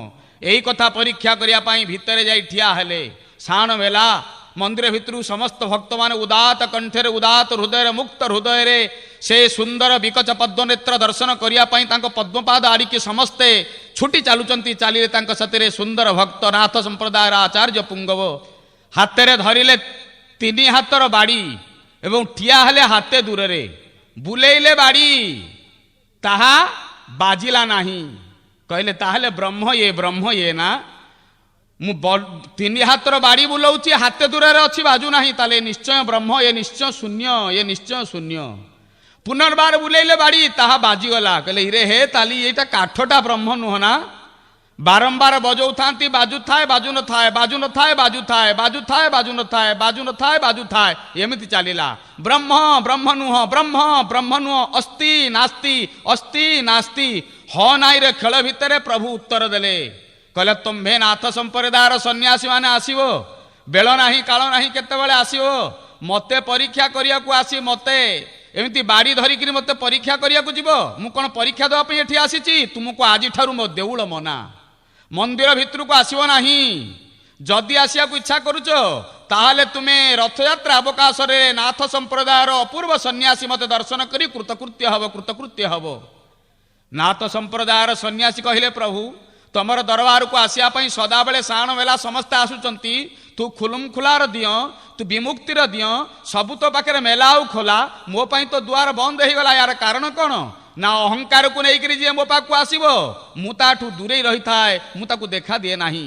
ଅହଙ୍କାରକୁ ଥୋଇ ଦେଇ ଯେ ମୋ ପାଖକୁ ଆସିବ, ଯିଏ ନିଜକୁ ଶୂନ କରି ମୋ ପାଖକୁ ଆସିବ ମୁଁ ତାକୁ ଦେଖା ଦେଇଥାଏ, ମୁଁ ତାକୁ ଦେଖା ଦେଇଥାଏ। ଲେଖିଲେ ନାଥ ସମ୍ପ୍ରଦାୟର ସନ୍ନ୍ୟାସୀ ତାଙ୍କର ଲିଖିତ ପୁସ୍ତକରେ ଯେ ବ୍ରହ୍ମାଣ୍ଡରେ ଏତେ ଠାକୁର ଦେଖିଲି କିନ୍ତୁ କଥା କହୁଥିବା ଠାକୁର ହଁ ବୋଲି ବିଚାର କଲେ ନାହିଁ ହଉଥିବ, ନାହିଁ ବୋଲି ବିଚାର କଲେ ହଁ ହଉଥିବ, ସମ୍ପୂର୍ଣ୍ଣ ଶୂନ୍ୟବାଦର ପ୍ରତୀକ ହୋଇଥିବ। ଏ କଳି କଳମସ ନାଶନ କରିବା ପାଇଁ କେବଳ ଗୋଟିଏ ଦେବତା ରୂପରେ ଅବତାରୀ ପୁରୁଷ ରୂପରେ ଏ ନୀଳକନ୍ଦରର ନୀଳାଦ୍ରି ଶିଖରରେ ନୀଳାଦ୍ରି ଚୂଡ଼ାମୁଣି ରୂପରେ ବିରାଜମାନ କରିଅଛନ୍ତି ଯିଏ, ତାଙ୍କର ନାମ ଜଗନ୍ନାଥ, ଯିଏ ହେଉଛନ୍ତି ଶୂନ୍ୟବାଦର ପ୍ରତୀକ। ତାଙ୍କୁ ମୋର ନମସ୍କାର, ତାଙ୍କୁ ମୋର ନମସ୍କାର, ତାଙ୍କୁ ମୋର ନମସ୍କାର। ସଂଖ୍ୟାରେ ରୂପରେ, ଚେହେରାରେ ଚାହାଣୀରେ, ହସରେ ଲୀଳାରେ, ବିଭୂତିରେ ରୋଗରେ, ଶୋକରେ ଯୋଗରେ ଯୋଉଠି ଦେଖିବ ସେ ଅଖଣ୍ଡ ମଣ୍ଡଳାକାର ବିରାଜମାନ କରିଅଛନ୍ତି। ତାଙ୍କର ତତ୍ଵ ହେଉଛି ଏକ ଗସାଗୁ ତତ୍ଵ। ସେ ଗରିଷ୍ଠ ସାଧାରଣ ଗୁଣନୀୟକ ହିସାବରେ ବିରାଜମାନ କରିଅଛନ୍ତି। ମାନନୀୟ ବିବୁଦ୍ଧ ମଣ୍ଡଳୀ, ବିଦଗ୍ଧ ଶ୍ରୋତା ମଣ୍ଡଳୀ, ଆପଣ ବୁଝିପାରୁଥିବେ ନହେଲେ ବୁଝିପାରୁନଥିବେ, ଏମିତି ଅବସ୍ଥାରେ ଥିବେ ନା। ଜଗନ୍ନାଥ ପୁଣି ଗସାଗୁ ଅଙ୍କ ଆସିଲା କୋଉଠୁ? ମୁଁ ଗୋଟିଏ ସଂଖ୍ୟା ଆପଣଙ୍କ ଆଗରେ ପାଠ କରୁଅଛି। 5, 10, 15, 20, 25 ଏ ଅଙ୍କମାନଙ୍କ ଭିତରେ ଯଦି ପଚରାଯିବ ୟା ଭିତରେ କମନ ଅଙ୍କ କୋଉଟା, ଯୋଉ ଅଙ୍କଟି ସବୁଥିରେ ଅଛି, ଆପଣ ଉତ୍ତର ଦେବେ ନିଶ୍ଚୟ 5। ଅର୍ଥାତ୍ 5 ହେଉଛି ଏକ ଗସାଗୁ ଅଙ୍କ। ସେମିତି ରାମ କୁହ, କୃଷ୍ଣ କୁହ, ନୃସିଂହ କୁହ, ବାମନ କୁହ, ଦୁର୍ଗା କୁହ, ଚେତନ କୁହ, ଜଡ଼ କୁହ, ସମଗ୍ର ସଂସାର ଭିତରେ ଯଦି କିଏ କମନ ଦେବତା ରୂପରେ ବିରାଜମାନ କରିଥାନ୍ତି ତାହେଲେ ସେ ହେଉଛନ୍ତି ଦେବାଦି ଦେବରାଜ ଜଗନ୍ନାଥ। ସେ ଗସାଗୁ, ସେ ସବୁଠି ଅଛନ୍ତି, ସବୁ ରୂପରେ ଅଛନ୍ତି, ସବୁ ଭାବରେ ଅଛନ୍ତି। ତମ ମନ ଯେମିତି ସେ ତୁମକୁ ଦେଖାଦେବେ ସେମିତି, କାରଣ ସେ ଗୋଟେ ଅପୂର୍ବ ଶୂନ୍ୟ ବ୍ରହ୍ମ ରୂପରେ ବିରାଜମାନ କରିଅଛନ୍ତି ନୀଳକନ୍ଦରରେ। ଆପଣ ପଚାରିବେ ଜଗନ୍ନାଥ ଆପଣ ଗଣେଶ ନା? ହଁ ମୁଁ ଗଣେଶ। ନା କେତେବେଳେ ଗଣେଶ? ନା ଆପଣ ଯଦି ଜାଣିବାକୁ ଇଚ୍ଛା କରୁଛନ୍ତି ତାହେଲେ ଆସନ୍ତୁ ସ୍ନାନ ପୂର୍ଣ୍ଣିମା ଦିନ ଦେଖିବେ ମୋତେ, ମୁଁ ସ୍ୱୟଂ ଗଜାନନ ବିନାୟକ ବିଘ୍ନରାଜ ବିଘ୍ନ ବିନାଶନମ ଦାରୁ ବ୍ରହ୍ମ ସ୍ୱରୂପ ହେ ଶ୍ରୀନୀଳକନ୍ଦରମ୍ ଭକ୍ତାନାଂ ମୋକ୍ଷଦାୟକ ଗଜବକ୍ତ୍ରଧରଂ ନମୋ ନମୋ ଜଗନ୍ନାଥ ଗଜାନନ ବ୍ରହ୍ମଂ ନମୋ ନମୋ ଜଗନ୍ନାଥ ଗଜାନନ ବ୍ରହ୍ମଂ। ଅତଏବ ମୁଁ ଗଣେଶ, ମୁଁ ଗସାଗୁ ଗଣେଶ ରୂପରେ ବିରାଜମାନ କରିଅଛି, ମୁଁ ତା ଗଣେଶଙ୍କ ଭିତରେ ଅଛି। ନା ପ୍ରଭୁ ଆପଣ କ'ଣ ଦୁର୍ଗା? ନା ହଁ। ନା କେମିତି? ନା ଦୁର୍ଗା ଦୁର୍ଗାଧବ, ଦୁର୍ଗା ମାଧବ ପୂଜା ରୂପରେ ଦୁର୍ଗାଙ୍କ ସହିତ ମଧ୍ୟ ମୁଁ ଯାଇଥାଏ। ମୋ ତତ୍ତ୍ୱ ତାଙ୍କ ସହିତ ମିଶିକିରି ଅଛି। ବିମଳା ଭୈରବୀ ଯତ୍ର ଜଗନ୍ନାଥ ସ୍ତୁ ଭୈରବ। ଆହୁରି ସ୍ପଷ୍ଟ କରିଦେଲେ ମୁଁ ହେଉଛି ସ୍ୱୟଂ ଶକ୍ତି। ନା କିପରି? ନା ନୀଳାଦ୍ରୌତୁ ଜଗନ୍ନାଥ ସାକ୍ଷାତ ଦକ୍ଷିଣ କାଳିକା। ମୁଁ ମଧ୍ୟ ନାରୀ, ମୁଁ ଗୋଟିଏ କାଳୀ ଅଟେ। ଏହା ମଧ୍ୟ ସେ କହୁଛନ୍ତି। ତେଣୁ ମୁଁ ଗସାଗୁ ତତ୍ତ୍ୱ ଭିତରେ କାଳୀ ଦେହରେ ମଧ୍ୟ ମିଶି ଯାଉଅଛି। ମୋର ତ ମନେ ପଡ଼ୁଅଛି ଅପୂର୍ବ ଇତିହାସ, ଅତୀତର ଅପୂର୍ବ ଇତିହାସ, ବିଲୁପ୍ତ ସେ ଇତିହାସ ବିସ୍ମୃତିର ଗର୍ଭରେ। ନବମ ଶତାବ୍ଦୀରେ ଆସିଲେ ଶଙ୍କରାଚାର୍ଯ୍ୟ ମହାରାଜ। ସମଗ୍ର ଭାରତ ବର୍ଷକୁ ତନ୍ନ ତନ୍ନ କରି ପୁଙ୍ଖାନୁପୁଙ୍ଖ ଭାବରେ ପ୍ରବର୍ଜା କରି ବୁଲି ଆସିଲେ। କହିଲେ ମୋତେ ରାସ୍ତା ଦେବା ପାଇଁ, ସ୍ଥାନ ଦେବା ପାଇଁ କେଉଁ ଭୂମି ଆଗେଇ ଆସୁଛି? ଦେଖିଲେ କେହି ଆସୁନା। ଏ ଉଡ୍ର ଭୂମି ତାଙ୍କୁ ହାତ ପ୍ରସାରି ଡାକିଲା, ଆସ ଆସ ଆସ ଶଙ୍କରାଚାର୍ଯ୍ୟ। ଯିଏ କହୁଥିଲେ ଅହଂ ବ୍ରହ୍ମାସ୍ମି ଉଦାତ କଣ୍ଠରେ ଉଦ୍ଘୋଷଣ କରୁଥିଲେ, ପରମ ବ୍ରହ୍ମ ଜଗନ୍ନାଥଙ୍କୁ ଦେଖି ଗଦଗଦ ହେଇ ଆଖିରୁ ଲୁହର ଶ୍ରାବଣୀ ଛୁଟିଲା। କହିଲେ ଜଗନ୍ନାଥ ମୁଁ ବ୍ରହ୍ମ ନୁହଁ, ତୁ ହଉଛୁ ବ୍ରହ୍ମ। ମୁଁ ହଉଛି ତୋର ପ୍ରକୃତି, ତୁ ହଉଛୁ ମୋର ପୁରୁଷ। ମୁଁ ପ୍ରକୃତି, ତୁ ମୋର ସ୍ୱାମୀ। ଜଗନ୍ନାଥ ସ୍ୱାମୀ ନୟନ ପଥଗାମୀ ଭବ ତୁମେ। ଆସିଲେ ଚୈତନ୍ୟ ମହାପ୍ରଭୁ। କହିଲେ ମୁଁ ଯଦି ଜାଣିଛି ତାହେଲେ ତାହାଙ୍କୁ ଜାଣିଛି ଯିଏ କୃଷ୍ଣ ଅଟନ୍ତି। ତେଣୁ ସେଇ ନୀଳାଚଳ ପତି ତୁମେ ମୋର କୃଷ୍ଣ ହେଇପାରିବ। ଦେଖିଲେ ଭଗବାନ ସ୍ୱୟଂ କୃଷ୍ଣ ରୂପରେ ବିରାଜମାନ କରିଛନ୍ତି। କୃଷ୍ଣ ଲୀଳାର, କୃଷ୍ଣଙ୍କର ମନ୍ତ୍ରର, ବୀଜ ମନ୍ତ୍ର ଅପୂର୍ବ ଏକ ତଳି ଛାଇ ହେଇ ସେଠି ପଡ଼ିଛି। ଦେଖିଲେ ଆଶ୍ଚର୍ଯ୍ୟ ହେଇଗଲେ। ଚୈତନ୍ୟ ମହାପ୍ରଭୁ ରହିଲେ 18 ବର୍ଷ କାଳ। ସେଇ ଜାଗାରେ ତାଙ୍କର ମହାପ୍ରୟାଣ ଅପ୍ରକଟ ଲୀଳା ଆରମ୍ଭ ହେଲା। ଯେତେ ସନ୍ନ୍ୟାସୀ ଆସିଛନ୍ତି ଏ ପୁରୁଷୋତ୍ତମ ଧାମ, এই ନୀଳାଦ୍ରି କଟକ, ଏ ଅପୂର୍ବ ଉଡ୍ରଭୂମି ତାଙ୍କୁ ବାହୁ ପ୍ରସାରି ନିଜ ଆଡ଼ିକି ନେଇ ଆସିଛି, ନିଜ ଆଡ଼ିକି ନେଇ ଆସିଛି। ଜଗନ୍ନାଥ ଯେମିତି ଖୁଲୁମଖୁଲା ହାତ ଖୋଲା, ଇଏ ଓଡ଼ିଆ ମାଟି ସେମିତି ହାତ ଖୋଲି ଦେଇ ଡାକି ଦେଇଛି, ଆସ ଚୈତନ୍ୟ ଆସ ଆମ ଭିତରେ ପଶ, ଶଙ୍କରାଚାର୍ଯ୍ୟ ଆସ ଆମ ଭିତରେ ପଶ, ନିମ୍ବାର୍କ ଆସ ମୋ ମାଟିରେ ମିଶ, ବଲ୍ଲଭ ଆସ ମୋ ସହିତ ମିଶ। ଅତୀତର ତ ଇତିହାସ ଥିଲା ସେଇଆ। ସନ୍ନ୍ୟାସୀ ଆସୁଥିଲେ, ସାଧୁ ଆସୁଥିଲେ, ସନ୍ଥ ଆସୁଥିଲେ, ମୁନିନ୍ଦ୍ର ଆସୁଥିଲେ, ଯୋଗୀନ୍ଦ୍ର ଆସୁଥିଲେ, ପବିତ୍ର କରୁଥିଲେ, ପବିତ୍ରାୟିତ ହଉଥିଲେ, ଆମକୁ ଧନ୍ୟ କରୁଥିଲେ, ନିଜ ଧନ୍ୟ ହଉଥିଲେ। କିନ୍ତୁ ଆଜି କ'ଣ ହଉଛି? ଅତୀତରେ ସମସ୍ତେ ଆସୁଥିଲେ, ଏବେ ମଧ୍ୟ ଏ ମାଟି ଡାକୁଛି ହାତ ଠାରିକିରି। ଭାଇ ମୁଁ ତ ଗୋଟେ ଆଶ୍ଚର୍ଯ୍ୟ, ମୋ ବନ୍ଧୁ ଜଣେ ପଚାରିଲେ, କହିଲେ ସେତେବେଳେ ସିନା ଶଙ୍କର ଆସୁଥିଲେ, ଏବେ କ'ଣ ଆସୁଛନ୍ତି? ମୁଁ କହିଲି ଏବେ ଯଦି କୋଉ ପ୍ରଦେଶ କହିଲା ମୋର ଗୋଟିଏ ପୋଷ୍ୟ ଜିଲ୍ଲା ଦରକାର, ପୋଷ୍ୟ ପ୍ରଦେଶ ଦରକାର, ଓଡ଼ିଶା କହିଲା ଯଦି ତମର କେହି ପୋଷ୍ୟ ପୁଅ ହଉନାହାନ୍ତି ତାହେଲେ ମୁଁ ହଉଛି ଗୋଟିଏ ପ୍ରଦେଶ, ମୋତେ ପୋଷ୍ୟ ପୁଅ କରିଦିଅ, ତେଣୁ ମୁଁ ପୋଷ୍ୟ ପ୍ରଦେଶ ହେଇଗଲି। ଆଉ ଯଦି କିଏ କହିଲା ସବୁ ଶାଢ଼ୀ ଭଲ ଶାଢ଼ୀ ସବୁ ଜାଗାରେ ଯାଉଛି, ମୋର ଡିଫେକ୍ଟିଭ ଶାଢ଼ୀ କି କିଏ ନେବ? ଆଜିକାଲି ଗୋଟେ ବାହାରିଛି ପ୍ରବାହ, ତ ଡିଫେକ୍ଟିଭ ଶାଢ଼ୀ ହେଇଛି, ଆକୁ ନେବ କିଏ? ସେ ଓଡ଼ିଶା ହାତ ଠାରି ଡାକିଲା, କହିଲା ମୁଁ ଡିଫେକ୍ଟିଭ ଶାଢ଼ୀ ଅଛି, ଯେତେ ଡିଫେକ୍ଟିଭ ଶାଢ଼ୀ ଅଛି, ଯୋଉ କମ୍ପାନୀର ଯେମିତି ଭାବରେ ଅଛି, ମୁଁ ହାତ ଠାରି ଡାକୁଛି ମୋ ପାଖକୁ ପଳେଇ ଆସ। ତେଣୁ ସବୁ ଡିଫେକ୍ଟିଭ ଏ ପରଫେକ୍ଟିଭନେସ୍ ପାଖରେ ଓଡ଼ିଶାର ଅପୂର୍ବ ପରଫେକ୍ଟିଭନେସ୍ ଥିବା ଯୋଉ ମାଟିରେ ମିଶି ଯାଉଛି, ସମସ୍ତଙ୍କୁ ଅଙ୍ଗୀକାର କରୁଅଛନ୍ତି। ମୋର ବନ୍ଧୁ ଜଣେ କହିଲେ ଡିଫେକ୍ଟିଭ ଶାଢ଼ୀ ଆସି ଏଠି ମିଶି ଯାଉଅଛି ନା, ତାର କାରଣ କ'ଣ ଜାଣିଛ? ମୁଁ କହିଲି କାହିଁକି? ନା ତମେ ଶାଢ଼ୀ ସିନା କହୁଛ ଡିଫେକ୍ଟିଭ, ତମ ଜଗନ୍ନାଥ ମଧ୍ୟ ଡିଫେକ୍ଟିଭ। ମୁଁ କହିଲି କେମିତି? ଆଉ ଦିନ ଏ କଥା କହିବ ନାହିଁ ଭାଇ। ଅଖିଳ ବ୍ରହ୍ମାଣ୍ଡ ନାଥ, ଯାହାର ବାହୁ ହଉଛି ମହାବାହୁ, ଯାହାର ସିଂହାର ହଉଛି ବଡ଼ ସିଂହାର, ଯାହାର ଦାଣ୍ଡ ହଉଛି ବଡ଼ ଦାଣ୍ଡ, ଯାହାର ପଣ୍ଡା ହେଉଛି ବଡ଼ ପଣ୍ଡା, ଯାହାର ଧଣ୍ଡା ହେଉଛି ବଡ଼ ଧଣ୍ଡା, ଯାହାର ସେବକ ହେଉଛି ବଡ଼ ସେବକ, ଯାହାର ତୀର୍ଥ ହେଉଛି ମହୋଦଧି, ଯାହାର ପବିତ୍ର ବଟ ହେଉଛି କଳ୍ପ ବଟ, ଯେଉଁ ଭୂମିରେ କେହି ପୋଡ଼ା ହୁଅନ୍ତି ନାହିଁ, ଶ୍ମଶାନ ବୋଲି ନାହିଁ, ସ୍ୱର୍ଗ ଦ୍ୱାର, ଅପୂର୍ବ ମର୍ତ୍ତ୍ୟ ବୈକୁଣ୍ଠ, ତୁ ତାକୁ ନିନ୍ଦା କରୁଛୁ, ତାକୁ ନିନ୍ଦା କରିବା ଉଚିତ ନୁହଁ। କହିଲା ନାଇଁ ଭାଇ, ଜଗନ୍ନାଥ ଡିଫେକ୍ଟିଭ ଦିଅ। ମୁଁ କହିଲି କେମିତି? ନା ତାଙ୍କର ହାତ ଅଛି ପାପୁଲି ନାହିଁ, ଦେହ ଅଛି ପାଦ ନାହିଁ, ଭାଲୁଣି ପରି ଆଖି, ଚାଲୁଣି ପରି ଆଖି, ବିଚିତ୍ର କିମ୍ଭୂତ କିମାକାର, ତେଣୁ ଡିଫେକ୍ଟିଭ। ମୁଁ କହିଲି ଭୁଲ କଥା। ସେ ସମ୍ପୂର୍ଣ୍ଣ ପୂର୍ଣ୍ଣ ବ୍ରହ୍ମର ପ୍ରତୀକ। ସେଠି ଡିଫେକ୍ଟିଭନେସ୍ ନାହିଁ, ଅଛି ଆମ ପାଖରେ। ତେଣୁ ଆମ ପାଖରେ ଅଛି ବୋଲି ଆମ ପାଖରେ ପ୍ରଭୁ ଆମର ବିରାଜମାନ କରିଅଛନ୍ତି। ନା କେମିତି? ମୁଁ ଗୋଟିଏ ଉଦାହରଣ ତାଙ୍କୁ ଦେଲି, ଯାହା ଆପଣଙ୍କ ପାଖରେ ଉପଯୁକ୍ତ ମନେ କରୁଛି ବୋଲି ବିଦଗ୍ଧ ଶ୍ରୋତା ମଣ୍ଡଳୀ ଉପସ୍ଥାପନ କରୁଛି। ଧରନ୍ତୁ ଜଣେ ବାପାର ଯୋଗ୍ୟ ପିତାର 4ଟି ପୁଅ ଥିଲେ। ପ୍ରଥମ ପୁଅ, ଦ୍ୱିତୀୟ ପୁଅ, ତୃତୀୟ ପୁଅ, ଚତୁର୍ଥ ପୁଅ। ପ୍ରଥମ ପୁଅ ଭଲ ପାଠ ପଢ଼େ, IAS ଅଫିସର ହେଲା। ବାପା ତାକୁ ପାଖରେ ରଖିବ ନା କହିବ ତୁ କଲେକ୍ଟର ହେଇକି ବାହାରେ ବୁଲୁଥା? ନିଶ୍ଚୟ କହିବ ତୁ ବାହାରେ ବୁଲୁଥା। ଆଉ ଗୋଟେ ପୁଅ ଡାକ୍ତରୀ ପାଠ ପଢ଼ିକି ଭଲ ଡାକ୍ତର ହେଲା, କହିଲେ ବାପା ତାକୁ ରଖିବ ପାଖରେ ନା ପଠେଇଦବ? କହିବ ଯା ତୁ ଡାକ୍ତରୀ ବିଦ୍ୟା ପାଠ ପଢ଼ିଛୁ ନା, ଯା ତୁ ରୋଗୀ ସେବା କରିବୁ। ତୃତୀୟ ପୁଅ ଯଦି କହିଲା ମୁଁ ଇଞ୍ଜିନିୟର ହେଇଛି, ନା ଯଦି ଇଞ୍ଜିନିୟର ହେଇଛୁ ଯା ତୁ ପୋଲ ନିର୍ମାଣ କରିବୁ, ପଇସା ରୋଜଗାର କରିବୁ, ଆନନ୍ଦରେ ରହିବୁ, ମଜା କରିବୁ, ବେଳ ପାଉଥିଲେ ଆସିବୁ, ନ ଆସିଲେ ନାହିଁ। 3 ପୁଅକୁ ଛାଡ଼ିଦବ ବାପ। କିନ୍ତୁ ଯୋଉ ପୁଅର କିଛି ଡିଫେକ୍ଟିଭନେସ୍ ଥିବ, କିଛି ଡିଫେକ୍ଟିଭ ଅବଗୁଣ ଥିବ, ବାପା ତାକୁ ଛାଡ଼ିବ? ଧର କିଏ କେମ୍ପା କୁଜା ଅଥର୍ବ ହେଇଯାଇଛି, ଖଣ୍ଡିଆ ହେଇଯାଇଛି, ବାପା ତାକୁ ଛାଡ଼ିବ? ନାଇଁ ନାଇଁ, ଖଣ୍ଡିଆଟା ମୋ ପୁଅ, ତାର ହାତ ନାହିଁ, ତାର ପାଦ ନାହିଁ, ତାକୁ ଭଲ ହିଁ ଦେଖାଯାଉ ନାହିଁ, ତାର ସମସ୍ତ ପ୍ରକାର ଦୁର୍ଗୁଣ ଅଛି, କାଳେ କିଏ ଗଲେ ଗାଡ଼ି ମାଡ଼ିଯିବ, କ'ଣ ହବ, ମୋ ପୁଅଟା ଚାଲିଯିବ, ତେଣୁ ମୁଁ ତାକୁ ମୋ ପାଖରେ ରଖିବି, ମୁଁ ତାକୁ ମୋ ପାଖରୁ ଛାଡ଼ିବି ନାହିଁ। ତେଣୁ ଜଗନ୍ନାଥ ମହାପ୍ରଭୁ ସମଗ୍ର ବିଶ୍ୱର ଜନତାକୁ କହିଲେ ତମମାନେ ସମସ୍ତେ ପରଫେକ୍ଟିଭନେସ୍ ତମ ପାଖରେ ଅଛି, ତମ ପରଫେକ୍ଟ ପରଫେକ୍ଟ ପରଫେକ୍ଟ। କିନ୍ତୁ ଡିଫେକ୍ଟ କାହା ପାଖରେ ଅଛି? ନା ଡିଫେକ୍ଟ ଯଦି କାହା ପାଖରେ ଅଛି ତାହେଲେ ଓଡ଼ିଆ ମାଟିରେ ଅଛି, ଓଡ଼ିଶା ପିଲାଙ୍କ ପାଖରେ ଅଛି, ଓଡ଼ିଆ ଭାଇ ପାଖରେ ଅଛି, ଓଡ଼ିଆ ଜାତି ପାଖରେ ଅଛି। ତେଣୁ ତାଙ୍କୁ ମୁଁ ଛାଡ଼ିବିନି କି ସେ ମୋତେ ଛାଡ଼ିବେନି। ଯେମିତି ସାନ ପୁଅ ଖରାପ ଗୁଣ ଅଛି ବୋଲି ତାକୁ ଛାଡ଼ୁନାହିଁ, ଡିଫେକ୍ଟିଭ ଗୁଣ ଅଛି ତା ପାଖରେ ତାକୁ ଯେମିତି ଛାଡ଼ୁନାହିଁ, ତେଣୁ ଓଡ଼ିଆ ଭାଇମାନଙ୍କୁ ମୁଁ ଛାଡ଼ିବି ନାହିଁ କି ସେ ମୋତେ ଛାଡ଼ିବେ ନାହିଁ। ତେଣୁ ମୁଁ ତାଙ୍କ ପାଖରେ, ସେ ମୋ ପାଖରେ। ସେଇଥିପାଇଁ ବୋଧ ହୁଏ ଜଗନ୍ନାଥ ମହାପ୍ରଭୁ ଏ ଓଡ଼ିଶା ମାଟିକୁ ନିଜର ହେଡକ୍ୱାର୍ଟର କରି ରହିଲେ, ନିଜର ହେଡକ୍ୱାର୍ଟର କରି ରହିଲେ। ବୋଲ ଆନନ୍ଦ କନ୍ଦ ଭଗବାନ की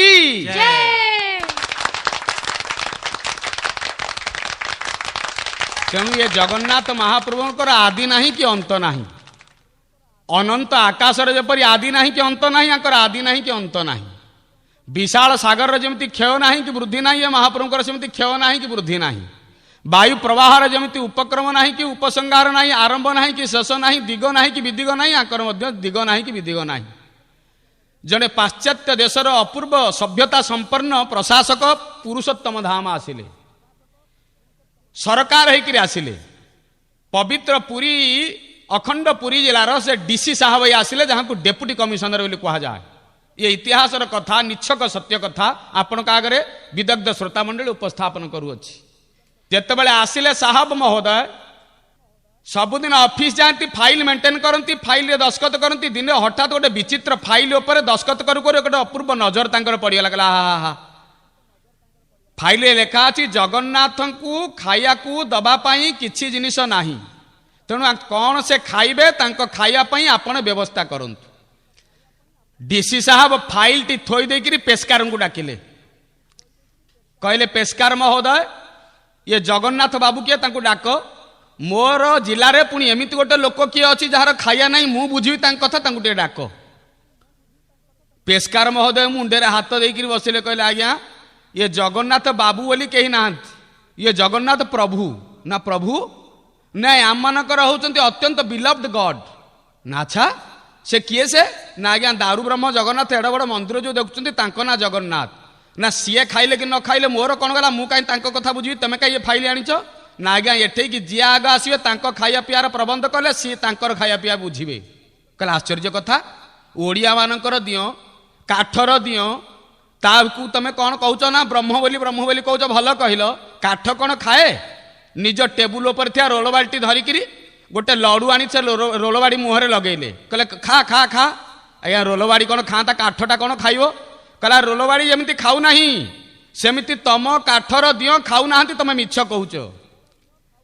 ये जो पेस्कार ही चाकरी करथिला जो लोकटी से हूँ जगन्नाथ महाप्रभुंकर एक सेवक, बहुत पाठ पढ़ी, शिक्षागत योग्यता अच्छी, जगन्नाथ सेवा करने मन बलिला नहीं, अन्य भाई कुटुंब मानक देदेले सेवा, कहले मु जदि सेवा करी ताले डीसी साहब पाखे सेवा करी आसी सेवा करुँच कहले आज्ञा एमती दियो जगन्नाथ नुहति से ही सकाशे काठ आपण जो काठटी देखले से हूँ काठ कारण से खाऊ नाही बोली जगन्नाथ काठ दियो हेले मध्य से खाऊचंत बोली तांको ना दारू ब्रह्म सीना से काठ बोली तांको केही कहते नाही ना तुम तो भल कथा कहउछ ना आज्ञा यहाँ सत्य प्रभु आमर खाती आज्ञा जगन्नाथंकर सेवकंकर ये हूँ एक विचित्र अपूर्व निष्ठार मौलिक भाव से कौन हो बा न हो निष्ठापर भाव जगन्नाथ पाखे निजे खातु बा न खातु से कौन हूँ बा न हूँ अत्यंत निष्ठार सहित निज घर में था बाहर था प्रभु को खाया दे सारा निजे खाइबे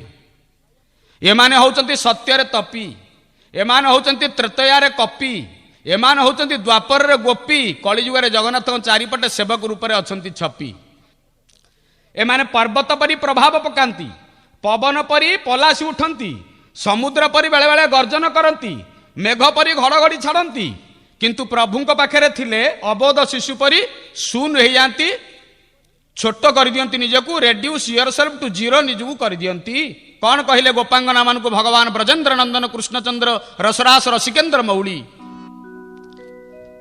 तुम्भंकु घेनीण रास करी जमुना तुम्भे जे आंभर रास प्राण बंधु सीना यही अवतारे शेष कली जुगे जाई नीलगिरी जगन्नाथ बोलाई बीतही तुम्भ 16 सहस्ररु अधे कन्या जीव पंडा पड़ियारी पुष्पालक जे होइब दैतापति आबर सुआर बोलाई सेवा पूजा करुथिब मोर पासे रही सेवा पूजा करुथिबा मोर पासे रही सेवा पूजा करुथिबा मोर पासे रही तेणु हे गोपांगना तुम्हें 16 सहस्र अधे जीव 8000 हम एवं तुम्हें माने मोरी पाखे रही पंडा पढ़ियारी पुष्पालक दैतापति सुआर इत्यादि सेवक ही मोर सेवा पूजा करुथिबो एई समर्पणर प्रतीक होचंती सेवक एई सेव्य आ सेवक भाव से सदाबले प्रभुଙ୍କ चरणार बिंद तले बंधा हे जगन्नाथ अनिबंधन बांधव आम यही भाव तुम पादपद्मर सेवा करुथबु तब पद सेवा एक ही संपद देवकु जहा दुर्लभ भूषण अटई मढ़ी आलधंडा शीश पाशीर विभव यही न्याय चरणार बिंद तले आत्मनिवेदन करती जेतले साहब पचारे कहले तुम जगन्नाथ खाती ना हाँ खाती जा कौन कौन खाती ना आज्ञा 56 प्रकार भोग खाती भोगर अभाव होइछिला आपन पाखु फाइल आसी आपण दस्खत कले प्रभु खाइबे ना 56 प्रकार खाती आश्चर्य कथा मनीष भी गोटे एत खाऊन तो 10टा मनीष एत खाऊन तो जहाँ तुम दियो खाते ना हाँ आमर दियो आज्ञा खाइला वाला दियो इंद्रदुम्न कथा मन पड़े प्रभुଙ୍କ पाखरे इंद्रदुम्न हाथ जोड़िकी कहूँ प्रभु आपण दुईटी जिनिस को हेतु करुथिबे प्रभु गोटे जिनिस है ये मंदिर भांगी जाऊ आपण को प्रतिमा बार नष्ट हो जाऊ आपण ए माटी छाड़ी कुआड़ जीवेनि ये सिंहासन छाड़ी कुआड़ जीवेनि अंतर्वेदी छाड़ी कुआड़ जीवेनि ये विचित्र वेदी छाड़ी कुआड़ जीवे नाही सत्यम सत्यं पुनः सत्यं सत्यमेव पुनः पुनः प्रासाद प्रतिमा भग्ने न त्यजामि कदाचन प्रभु शपथ कले सत्य संकल्प नेले सत्य सत्य त्रिवार सत्यगिरी कहूचे राजा इंद्रदुम्न मु भांगी जाए मो मंदिर भांगी जाऊ किंतु ये माटी छाड़ी कुआड़ जीवी नाही प्रथम संकल्प प्रभु पचारे आउ कौन ना द्वितीय संकल्प अच्छी ना कौन ना आपण एमिति खाउथिबे आउरी खाउथिबे तापर खाउथिबे पुणी पुणी खाउथिबे जे हाथ आपनकर सुखु नथिबो रात्र अर्ध माने तो बाट पड़ी तो बाट पड़ी रात्र 5 घड़ी थाई कबाट फिटिब सबु होई 3 घड़ी शयन करिब नाथ शयन करिब खाऊ भुंजु जगन्नाथ हाथ न सुखिब खाऊ भुंजु जगन्नाथ हाथ न सुखिब आम प्रभु एमिति खाती 56 प्रकार भोग खाती कानिका ओरिया अन्न रसावली अन्नपित्त अन्न सुबास टभा पखाल मल्लीफुल पखाल प्रसन्न अदा हेंगुरे खेचेड़ी हलदी वर्णरे विभाषित सुमिष्ट हरड़ डाली बिरी डाली डालमा अमृत शाग बेसर महुर पिता गोटी दही बाईगण पोटल रसा राईता पिता आदि अनेक तिउण मरीच पानी साकरा मधुरुचि नामरे अम्बिल सेव अंगुर नास्पाती खिसिमिसी मिसी सुरशाल यहीपरि अनेक भोग प्रभु पाखे दि जाए निवेदन करा जाए प्रभु खाती। कमिशनर कहले एते जिनिस खाती मते तार गोटे सांपुल आनी देखई पारिबो ना आज्ञा देखईदेवा ये गोटे कथा आपन सांपुल देखैबानी सांपुल आनी देखईदेवा सबु सांपुल आनी तांको पाखे थुआ होईगला जेतेले सबु सांपुल आनी थोईदेले देखि सारा पर आश्चर्य होइकि कहउछती ये जिनिसटी कोन सुंदर भाव में गोल होईची सुंदरिया सुंदरिया देखा जाउची मो आगरे थुआ होइतिया वस्तु को सुंदर भाव में परिपूर्ण भाव में अछि ना कोन पंडा महोदय कहिले जे पेस्कारक भाव में तांको पाखे थिले कहले आज्ञा या ना होची मगज लडू याकू खाइले जगन्नाथ महाप्रभु आनंद पाती और जगन्नाथ महाप्रभु खाई सारा पर जी या खाइब ता मगज ठीक रहिबो। डीसी साहब कहले ताले आम तरफरु लागू मगज लडू भोग लागू किले लेखे जीव मंदिर भितर को शुण पेस्कार किले लेखे ओजन हम तादे स्टाम्प बसो ताहा मंदिर भितर को जीव 40टा मगज लडू भोग लगे। कमिशनर कथा अनुसार मगज लडू तैयारी है जेतेले भितर को जाए कमिशनर साहब कहले केतोटी तैयारी होईची ना 40 गोटी ना ओजन है ना हाँ आज्ञा ओजन है जेतेले भितर को नवा भितर को निया जाए लडू को कमिशनर साहब कहले मुझे भितर देखिया पाई पंडा मना कले कहले आज्ञा आपण जाई परिबे नाही ना कारण ना only orthodox Hindus are allowed to the temple केवल मंदिर भितर को हिंदू जिबे ऑर्थोडॉक्स हिंदू ही केवल जिबे आपण तो हिंदू नती पुणी ऑर्थोडॉक्स शब्द आसुची कुआडू जिबे केमिति रागी गले खूब जोरे कमिशनर साहब कहले शुण पेस्कार काले भितर तुम लुचई दे मत कहतु खाई तुम आम दियो खाई बोली अतएव दियो खाइले तुम चाकिरी नेबी दियो न खाइले तुम चाकिरी नेबी।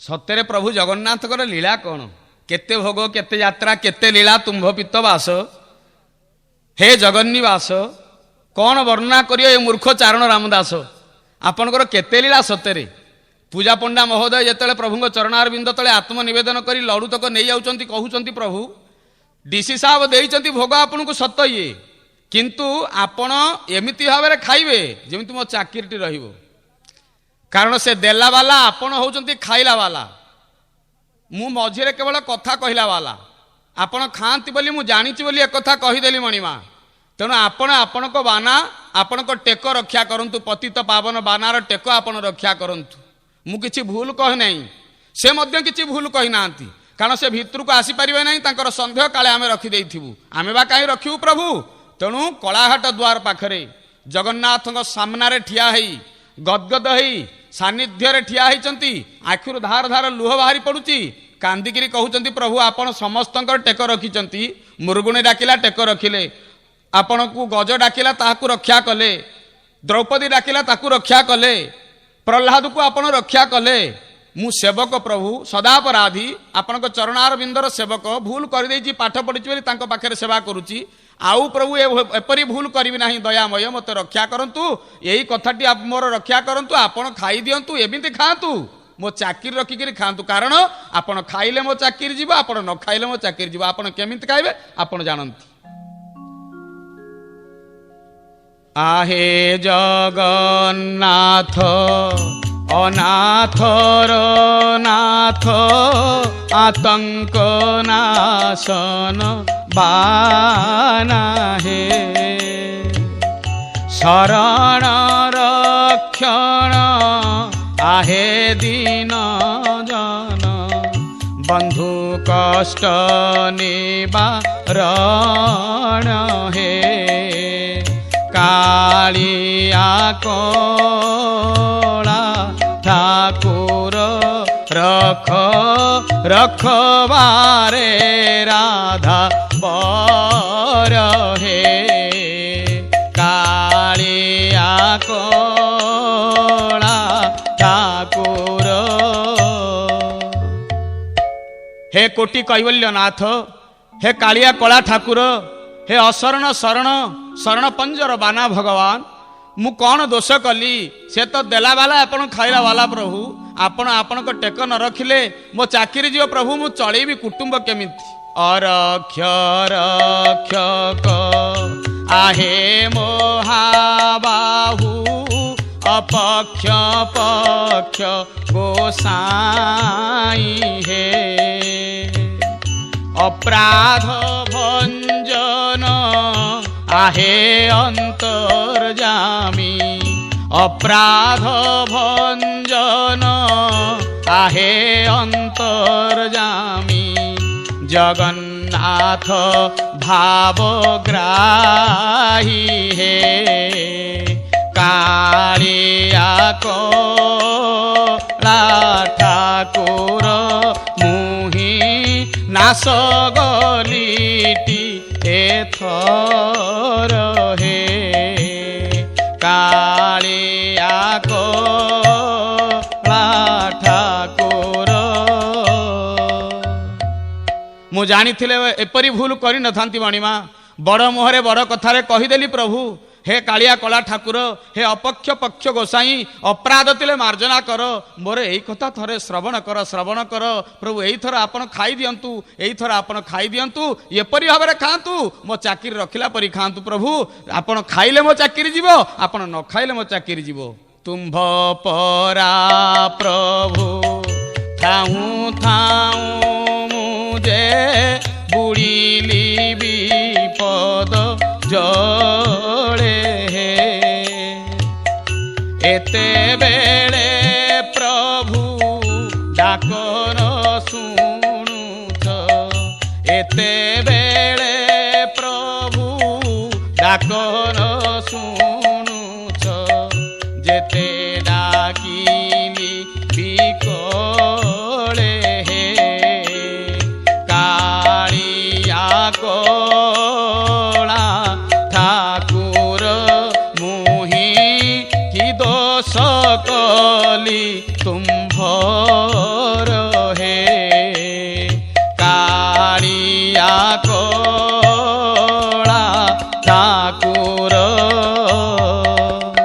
बोला आनंद कंद भगवान के आखिर धार धार श्रावणी छुटी गंगा जमुनार श्रावणी भक्त प्रवर गाधी पड़ुचंती कहले प्रभु मोर पूर्व वंशधर सिना मागिथिले अंजलि रे जल भरी पिउथिबी बळकळ करी बसन सची पति पद तुच्छ मणुथिबी थिले तुम्भ सन्निधान मु तो तम चरणार बिंदरे नाही मु ता पाखरे सेवा करूची ना जहा दंड देले पछ देबे प्रभु द्वितीय बार पई एई थर आपण खाई दियंतु एपरी खांतु जेपरी मो चाकरी रखंतु कारण खाइले मो चाकरी जीव न खाइले मो चाकरी जीव हसिले ठोठ होई जगन्नाथ कहले सेवक शिरोमणि मु तो प्रति उदारता देखौची सत मु उदार चक्र चूड़ामणि किंतु केमिति मु खाइबी मु खाइले तो चाकरी जीव मु न खाइले तो चाकरी जीव मते बता उपाय मु कमिति खाइबी टिके ठिया हेले देखिले नाकचना हलुछि माननीय विदग्ध श्रोता मंडली प्रभुंकर नाकचना हलिले सत्यबा ताधुरु उत्तर आसुछि एपरि मने हुए विदग्ध हृदय गदगदित प्राण सेवक ठिया ही आखिर लुह गड़े कांदिकी कहूँ प्रभु उपाय मिलगला ना कौन उपाय ना उपाय हूँ या आपण खाइले मो चाकरी जीव आपण न खाइले मो चाकरी जीव आपण एमिति खाइबे केमिति खाइबे जानिछन्ति ना केमिति ना न खाइला परी खांतु नले खाइला परी न खांतु मो चाकरी रहियो मणिमा हसी देले पुनर्बार जगन्नाथ कहले ये गोटे कथा अरे एमिति कौन किए काहू कह जाए आपण घर को जीवे घरे माँ को कहिबे मते खाइया को दे माँ आपन को खाइया को बाढ़ी देकरी कहिबे न खाइला परी खा नले खाइला परी न खा आपण खाइबे केमिति तेणु प्रभु कहले तू कौन कहूचु ना न खाइला परी खांतु नले खाइला परी न खांतु न खाइला परी खांतु नले खाइला परी न खांतु न खाइला परी खांतु नले खाइला परी न खांतु द्वार पड़ीगला टेरा बंद है पूजा पंडा घटी शंख बजाऊे आगछन्तु जगन्नाथ सर्वव्यापक चिंतयम गृहाण मम पूजाया मम मानस निर्मल बंद है किछि समय पर द्वार खोलिला आलती सरिला बंदापना सरिला प्रभु को भोग जेतेबेले आसे जेमिति मगज लडू सेमिति मगज लडू जेमिति आकार सेमिति आकार जेमिति प्रकार सेमिति प्रकार मुंडे हाथ देकिरी जाई घरे कहीं कहीं कांदिला सेवक ता पत्नी पाखरे कहला आउ जीवन रखी लाभ कौन अच्छी आज्ञा पत्नी ए पतनात त्रायती पत्नी जे तले पड़ जाऊ ताकू उठाए जे ता ना हूँ पत्नी अतएव निजे जो तले पड़ जाऊँगी यार भाव बेशरे आवेगर जो हृदय विगलित हो जाऊँगी तरलायित हो जाऊँगी तार शरीर तार आत्मा तार प्राण जो तलू तलू गड़ी जाऊँगी स्त्री ताकू सुंदर भाव में उपदेश देउछंती उत्साह देउछंती उद्दीपना दौरान सामर्थ्य दौरान उत्साहित करुँच कहले भूल कथा ये ତମେ ଜଗନ୍ନାଥକୁ ନ ଡାକିକିରି ଭଲ କରିଛ, କାହିଁ ଡାକୁଥିଲ, କ'ଣ ଦରକାର ଥିଲା? ହଏ ସେ କାହାର ଯେ ତମର ହେବେ, ସେ କେତେବେଳେ କାହାକୁ ରକ୍ଷା କରିଛନ୍ତି ତମକୁ ରକ୍ଷା କରିବେ। ସେ କାହାର ନୁହନ୍ତି, କେତେବେଳେ କାହାର ହେଇନାହାନ୍ତି, ତେଣୁ ତମର ହେବେ ନାହିଁ କି ମୋର ହେବେ ନାହିଁ, କାହାର ହେବେ ନାହିଁ। ସେ ସ୍ୱାମୀ ପଚାରିଲେ ପ୍ରମାଣ ରଖିକିରି କହୁଛ ନା ମନକୁ ମନ କହୁଛ? ନା ପ୍ରମାଣ ଅଛି। ନା କ'ଣ ପ୍ରମାଣ ଅଛି? ତାକୁ କିଏ ବୋଲୁଥାଇ ଗୋ ପରମ ଦୟାଳୁ ହରେ, ତାକୁ କିଏ ବୋଲୁଥାଇ ଗୋ ପରମ ଦୟାଳୁ ହରି। କାହିଁ ଦେଖି ଅଛ ମାମୁକୁ ଭଣଜା, କାହିଁ ଦେଖି ଅଛ ମାମୁକୁ ଭଣଜା, ଜୀବନେ ପକାଏ ମାରି। ତାକୁ କିଏ ବୋଲୁଥାଇ ଗୋ ପରମ ଦୟାଳୁ ହରି, ତାକୁ କିଏ ବୋଲୁଥାଇ ଗୋ ପରମ ଦୟାଳୁ ହରି। ସ୍ତ୍ରୀ କହୁଛି ବୁଝିଲ ପ୍ରାଣନାଥ ନା କ'ଣ? ନା କୋଉଠି ଦେଖିଛ ଜୀବନରେ ଭଣଜା ମାମୁକୁ ମାରି ପକଉଛି? କୃଷ୍ଣାବତାରରେ କଂସ ମାମୁକୁ ମାରିଦେଲେ। ସେ ଯାହା କଲେ କଲେ, ମାମୁକୁ ମାରିଲେ ବୋଲି ଅପଯଶ ରହିଲା ନା। ସେ କାହାର? କାକ କୋଳେ ପିକ ପାଳିଲା ପରାଏ, ସେ ବି ଥିଲେ ଗୋପ ନାରୀ। କାକ କୋଳେ ପିକ ପାଳିଲା ପରାଏ, ସେ ବି ଥିଲେ ଗୋପ ନାରୀ। ପୋଷନ୍ତା କାଳକୁ ଛାଡ଼ି ପଳାଇଲେ, ରହିଲା ମଥୁରା ପୁରୀ। ତାକୁ କିଏ ବୋଲୁଥାଇ ଗୋ ପରମ ଦୟାଳୁ ହରି, ତାକୁ କିଏ ବୋଲୁଥାଇ ଗୋ ପରମ ଦୟାଳୁ ହରି। ସ୍ତ୍ରୀ କହୁଛି ପ୍ରାଣନାଥ ବୁଝିଲ ନା? ନା କ'ଣ? ନା ଗୋପନାରୀ ମାନେ ଯଶୋମତୀ ମାଙ୍କ ସହ ତାଙ୍କୁ କେତେ ପାଳିଥିଲେ। ଠିକ୍ ଯେମିତି ମୁଣ୍ଡକୁ ହାତ ପାଇଗଲା, ସମସ୍ତେ ଚାହିଁଛନ୍ତି ମଥୁରାପୁର ଛାଡ଼ିକିରି ଯାଇ ଚାଲିଲେ ଅନ୍ୟ ଆଡ଼ିକି। ଇଏ ହେଉଛି ତାଙ୍କର କଥା। ବିଭା ଲୋଭେ ଶିଶୁପାଳ ବୀର ଆସିଥିଲା ବର ବେଶ ଧରି। ବିଭା ଲୋଭେ ଶିଶୁପାଳ ବୀର ଆସିଥିଲା ବର ବେଶ ଧରି। ଚଣ୍ଡୀପୁର ଭଣ୍ଡି କନ୍ୟା ଘେନି ଗଲେ, ଲାଜରେ ସେ ଗଲା ମରି। ତାକୁ କିଏ ବୋଲୁଥାଇ ଗୋ ପରମ ଦୟାଳୁ ହରି, ତାକୁ କିଏ ବୋଲୁଥାଇ ଗୋ ପରମ ଦୟାଳୁ ହରି। ଶିଶୁପାଳ ବିବାହ ହେବା ପାଇଁ ରୁଙ୍କୁଣୀକୁ ସମସ୍ତ ବ୍ୟବସ୍ଥା ହେଇଛି, କିନ୍ତୁ କ'ଣ ହେଲା? ତମେ ଗଲ, ରୁଙ୍କୁଣୀ କି ପତ୍ର ଦେଲେ? ସେ ଗଲେ ସିଧା ରୁଙ୍କୁଣୀକି ନେଇ ଆସିଲେ। ସେ ଭଣ୍ଡି ହେଇକିରି ଗଲା ଶେଷକୁ, ବରବସ ଆସିଥିଲେ, କର୍ଣ୍ଣଗଲା ପଣ୍ଡୁଆଣ ହେଇକିରି ଗଲେ। ଶିଶୁପାଳ କାନ୍ଦି କାନ୍ଦିକିରି ମଲା। ଇଏ କ'ଣ ତାଙ୍କର କଥା? ସେ କି ସାହାଯ୍ୟ କରନ୍ତି? ରାମ ଅଭିରାମ ରୂପ ଦେଖି କାମ ଲୋଭେ ଶୂର୍ପଣଖା ନାରୀ।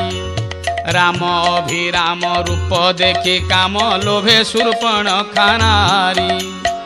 ଆସିଥିଲା ଆଶା କାଟି ଦେଲେ ନାଶା, ଆସିଥିଲା ଆଶା କାଟି ଦେଲେ ନାଶା। ତାକୁ କଲେ ହତ ଶିରି, ତାକୁ କିଏ ବୋଲୁଥାଇ ଗୋ ପରମ ଦୟାଳୁ ହରି। ତାକୁ କିଏ ବୋଲୁଥାଇ ଗୋ ପରମ ଦୟାଳୁ ହରି। ବୁଝିଲ ନାଥ? ପୁନର୍ବାର ସ୍ତ୍ରୀ କହୁଛି ପୂଜା ପଣ୍ଡାଙ୍କୁ, ପେସ୍କାରଙ୍କୁ କହୁଛନ୍ତି, କହିଲେ ବୁଝିଲ ନାଥ ନା କ'ଣ ସଜନୀ? ନା ରାମଚନ୍ଦ୍ରଙ୍କର ନୟନାଭିରାମ ରୂପକୁ ଦେଖିଦେଲେ, କୋଟି କନ୍ଦର୍ପ ଜିଣିକାନ୍ତକୁ ଦେଖିଲେ, କୋଉ ନାରୀ ଅବା ଇଚ୍ଛା ନ କରିବ ବର ରୂପେ ତାଙ୍କୁ ପାଇବା ପାଇଁ।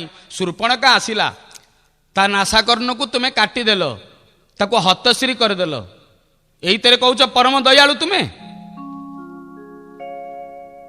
ବଳି ମନ୍ଦିରକୁ ଛଳି ବିଜେ କଲେ, ବାମନ ମୂରତି ଧରି। ବଳି ମନ୍ଦିରକୁ ଛଳି ବିଜେ କଲେ, ବାମନ ମୂରତି ଧରି। ଭିକାରୀ ହୋଇଣ ଧିକାରୀ ଚାପିଲେ, ରଖିଲେ ପାତାଳ ପୁରୀ। ତାକୁ କିଏ ବୋଲୁଥାଇ ଗୋ ପରମ ଦୟାଳୁ ହରି। ତାକୁ କିଏ ବୋଲୁଥାଇ ଗୋ ପରମ ଦୟାଳୁ ହରି। ବାମନ ମୂର୍ତ୍ତି ଧରିଲେ, ଭିକାରୀ ହୋଇକିରି ଗଲେ, ଧିକାରୀ କରିକିରି ବଳିକୁ ପାତାଳକୁ ପେଲିଦେଲେ ଭଗବାନ। କ'ଣ ସେ ଦୋଷ କରିଥିଲା ପ୍ରଭୁ ତୁମର? ପାଣ୍ଡବେ ତାଙ୍କର ସୁହୃଦ ବାନ୍ଧବ, ଜାଣନ୍ତି ଏ ତିନି ପୁରୀ। ପାଣ୍ଡବେ ତାଙ୍କର ସୁହୃଦ ବାନ୍ଧବ, ଜାଣନ୍ତି ଏ ତିନି ପୁରୀ।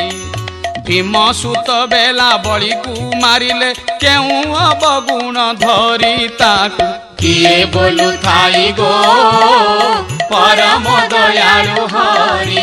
ତାକୁ କିଏ ବୋଲୁଥାଇ ଗୋ ପରମ ଦୟାଳୁ ହରି। ବାହାରେ ଘୋଷଣା କଲେ କଣ ନା ପାଣ୍ଡବ ରକ୍ଷକ ମୁଁ, ପାଣ୍ଡବେ ମୋର ହଉଛନ୍ତି ସୁହୃଦ ବାନ୍ଧବ, ଏହା ସମସ୍ତେ ଜାଣନ୍ତି। କିନ୍ତୁ କଣ କାରଣ ଥିଲା? ଭୀମପୁତ୍ର ବେଲାବଳୀକୁ ଆପଣ ମାରିକରି ଖୁଣ୍ଟରେ ଝୁଲାଇ ଦେଲେ, କହିଲେ ମହାଭାରତ ଯୁଦ୍ଧକୁ ଏଇଠାରେ ତୁ ଦେଖୁଥା। କଣ ସେ ଦୋଷ କରିଥିଲା? କଣ ତାର ଅବଗୁଣ ଥିଲା? ତେଣୁ ପରମ ଦୟାଳୁ ହରି କହିବା ତାଙ୍କୁ ଉଚିତ ନୁହଁ, ଉଚିତ ନୁହଁ, ଉଚିତ ନୁହଁ। ତାଙ୍କୁ ଆଶ୍ରୟ କରିବା ମଧ୍ୟ ଉଚିତ ନୁହଁ। ଆମେ ଯାହା କରିଛେ ପାଇଲେ, ଏବେ ଆମେ ଆମ ଘର ଭିତରେ ରହିବା, ତାଙ୍କୁ ଡାକ ନାହିଁ, ତାଙ୍କୁ ଡାକ ନାହିଁ। ସେବକ କହିଲା ପତ୍ନୀକୁ, ତାହେଲେ ଆଉ ମୁଁ ରହିବି କାହିଁ, ମୁଁ ରହିବି କାହିଁ, ଯାଉଛି ଆତ୍ମହତ୍ୟା କରିବି। ପତ୍ନୀକୁ ଶୁଆଇ ଦେଇ ସୁନ୍ଦର ଭାବେ ରାତିର ନିଶାର୍ଦ୍ଧରେ ଚାଲିଲେ ଆତ୍ମହତ୍ୟା କରିବା ପାଇଁ। ଯେତେବେଳେ ଆତ୍ମହତ୍ୟା କରିବା ପାଇଁ ଯାଉଛନ୍ତି, ସମୁଦ୍ର ଅଭିମୁଖୀ ଯୋଡ଼ିଏ ଛୋଟିଆ ବାଳକ ଯାଇ ପହଞ୍ଚିଗଲେ। ପଛଆଡ଼େ ଯାଇ କହୁଛନ୍ତି, ବୁଝିଲ ବୁଝିଲ ବାବୁ, ତୁମେ କିଏ ସେ ଆମେ ତମକୁ ଜାଣିନାହୁଁ, କିନ୍ତୁ ପୁରୀ ସହର ହଲା ହେଇଛି। ସମସ୍ତେ କହୁଛନ୍ତି ଉଦାତ କଣ୍ଠରେ ଯେ ଜଗନ୍ନାଥ ମହାପ୍ରଭୁଙ୍କୁ କମିଶନର ସାହେବ ଦେଇଥିଲେ ଲଡୁ, ଭଗବାନ ସବୁ ଲଡୁ ଖାଇ ଦେଇଛନ୍ତି, ଭଗବାନ ସବୁ ଲଡୁ ଖାଇ ଦେଇଛନ୍ତି। ଏ ପଛକୁ ଚାହିଁଲେ, କହିଲେ ତୁମେ କିଏ? ସୁନ୍ଦର କଳାଗରା ଦୁଇଟି ବାଳକ, ଏତେ ରାତିରେ ବୁଲୁଛ ନା? ଆମ ଘର ଏଇଠି, ଆମେ ବୁଲି ବୁଲି ଆସୁଛୁ, ଯାହାଠୁ ଶୁଣୁଛୁ ପ୍ରଭୁ ଖାଇ ଦେଇଛନ୍ତି, ପ୍ରଭୁ ଖାଇ ଦେଇଛନ୍ତି। ଭାବାନ୍ତର ଆସିଲା ସେବକର ମନରେ, ଯଦି ପ୍ରଭୁ ସତରେ ଖାଇ ଦେଇଥିବେ ତାହେଲେ ମରିବି କାହିଁ ପାଇଁ? ଯଦି ନ ଖାଇଥିବେ ମୁଁ କଣ 2-3 ଦିନ ପରେ ମଲେ ଚଳିବ ନାହିଁ? ତାହେଲେ ଆଜି କାହିଁକି ମରିବି? ତେଣୁ ମୁଁ ଯାଉଛି ଘରକୁ, ବିଶ୍ରାମ ନେବି, ବିଚାର କରିବି ଏହା ସତ କି ନାହିଁ। ପ୍ରମାଣ ମିଳିଲେ ଆସିବି, ଆତ୍ମହତ୍ୟା କରିବି, ମରିବି ସିନା, ନହେଲେ ଯଦି ପ୍ରମାଣ ନ ମିଳିଲା ତାହେଲେ କାହିଁକି ମରିବି? ଘରେ ଆସି ଶୋଇଛନ୍ତି, ପ୍ରଭୁ ଆସି ପହଞ୍ଚିଗଲେ ସ୍ୱପ୍ନ ସୁନ୍ଦର ଶିରୋମଣି। କହିଲେ ସେବକ କଣ ତୁ ଭୁଲ କରୁଥିଲୁ, ଯାଉଥିଲୁ ମରିବା ପାଇଁ? ନା ପ୍ରଭୁ ମୁଁ ଭୁଲ କରିନାହିଁ। ନା ତାହେଲେ ଯାଉଥିଲୁ କାହିଁ ପାଇଁ? ନା ପ୍ରଭୁ ଆପଣଙ୍କୁ ସେ ଦେଲା ବାଲା, ଆପଣ ଖାଇଲା ବାଲା, ଆପଣ ଖାଇଥାନ୍ତେ ସେ ଦେଇଥାନ୍ତା, ମତେ ଆପଣ ସେ ମୋ ଚାକିରି ନବ ବୋଲି କହିବା ହେତୁ ମୁଁ ଯାଉଛି ପ୍ରଭୁ। ନା ଯଦି ସିଏ ଦେଲା ବାଲା, ମୁଁ ଖାଇଲା ବାଲା, ତୋର ବରିଆ ବାଲା, ତୁ ମରିଆ ବାଲା ହୋ ନାହିଁ। ସକାଳ ହବ ମୋ ପାଖକୁ ଆସିବୁ, ମଙ୍ଗଳ ଆରତୀରେ ଦର୍ଶନ କରିବୁ, କୃତକୃତ୍ୟ ହବୁ, ଛଡ଼ା ତୁଳସୀ ନବୁ, ଠିଆ ହବୁ ପାଖରେ, ମୁଁ ତାକୁ ପରାସ୍ତ କରିବି, ପ୍ରତିହତ କରିବି, ତୁ ଜିତିବୁ, ସିଏ ହାରିବ। ଏହା ପ୍ରମାଣ ସିଦ୍ଧ କଥା। ମୁଁ ଅର୍ଜୁନକୁ ଏମିତି କହିଥିଲି, ଯତ୍ର ଯୋଗେଶ୍ୱର କୃଷ୍ଣ ଯତ୍ର ପାର୍ଥ ଧନୁର୍ଧର ତତ୍ର ଶ୍ରୀ ବିଜୟ ଭୂତି ଧ୍ରୁବାଦିତିର୍ମତିର୍ମମ। ସକାଳ ହେଲା, ଚାଲିଲେ ସେବକ ସାନ୍ତେ ସାହେବଙ୍କ ପାଖକୁ। ସାହେବ ପଚାରିଲେ, କିଏ ତମର ଖାଇଛନ୍ତି ଜଗନ୍ନାଥ? ନା ଆଜ୍ଞା ଖାଇଛନ୍ତି। ନା ଏବେ ବି କହୁଛ? ଯେତିକି ଲଡୁ ଯାଇଥିଲା ସେତିକି ଲଡୁ ଆସିଛି, 40ଟି ମଗ ଲଡୁ ମୋ ପାଖରେ ସେମିତି ଅଛି। କାହିଁ କୁଆଡୁ ତ ଖାଇନାହାନ୍ତି, ଉପରୁ ଖାଇନାହାନ୍ତି କି ତଳୁ ଖାଇନାହାନ୍ତି କି ବାଁ ପଟୁ ନାହିଁ କି ଡାହାଣ ପଟୁ, ଖାଇଲେ କୁଆଡୁ? ପେସ୍କାର ହସିଦେଲେ, କହିଲେ ଆଜ୍ଞା ପ୍ରଭୁ ଖାଇଛନ୍ତି। ନା ପୁଣି କହୁଛ ଖାଇଛନ୍ତି? କେମିତି କହୁଛ ଖାଇଛନ୍ତି ବୋଲି? ପ୍ରଭୁ ମୁଁ କଳା ବେଠିଆ ଆଣିଛି, ମୂଲିଆଙ୍କୁ ଆଣିଛି, ତମ ଜଗନ୍ନାଥ ଆଦି ଚତୁର୍ଦ୍ଧା ମୂର୍ତ୍ତିଙ୍କୁ ଆଣି ବେ ଅଫ୍ ବେଙ୍ଗଲ ବଙ୍ଗୋପସାଗରରେ ଆଣି ତାଙ୍କୁ ଫିଙ୍ଗିବେ।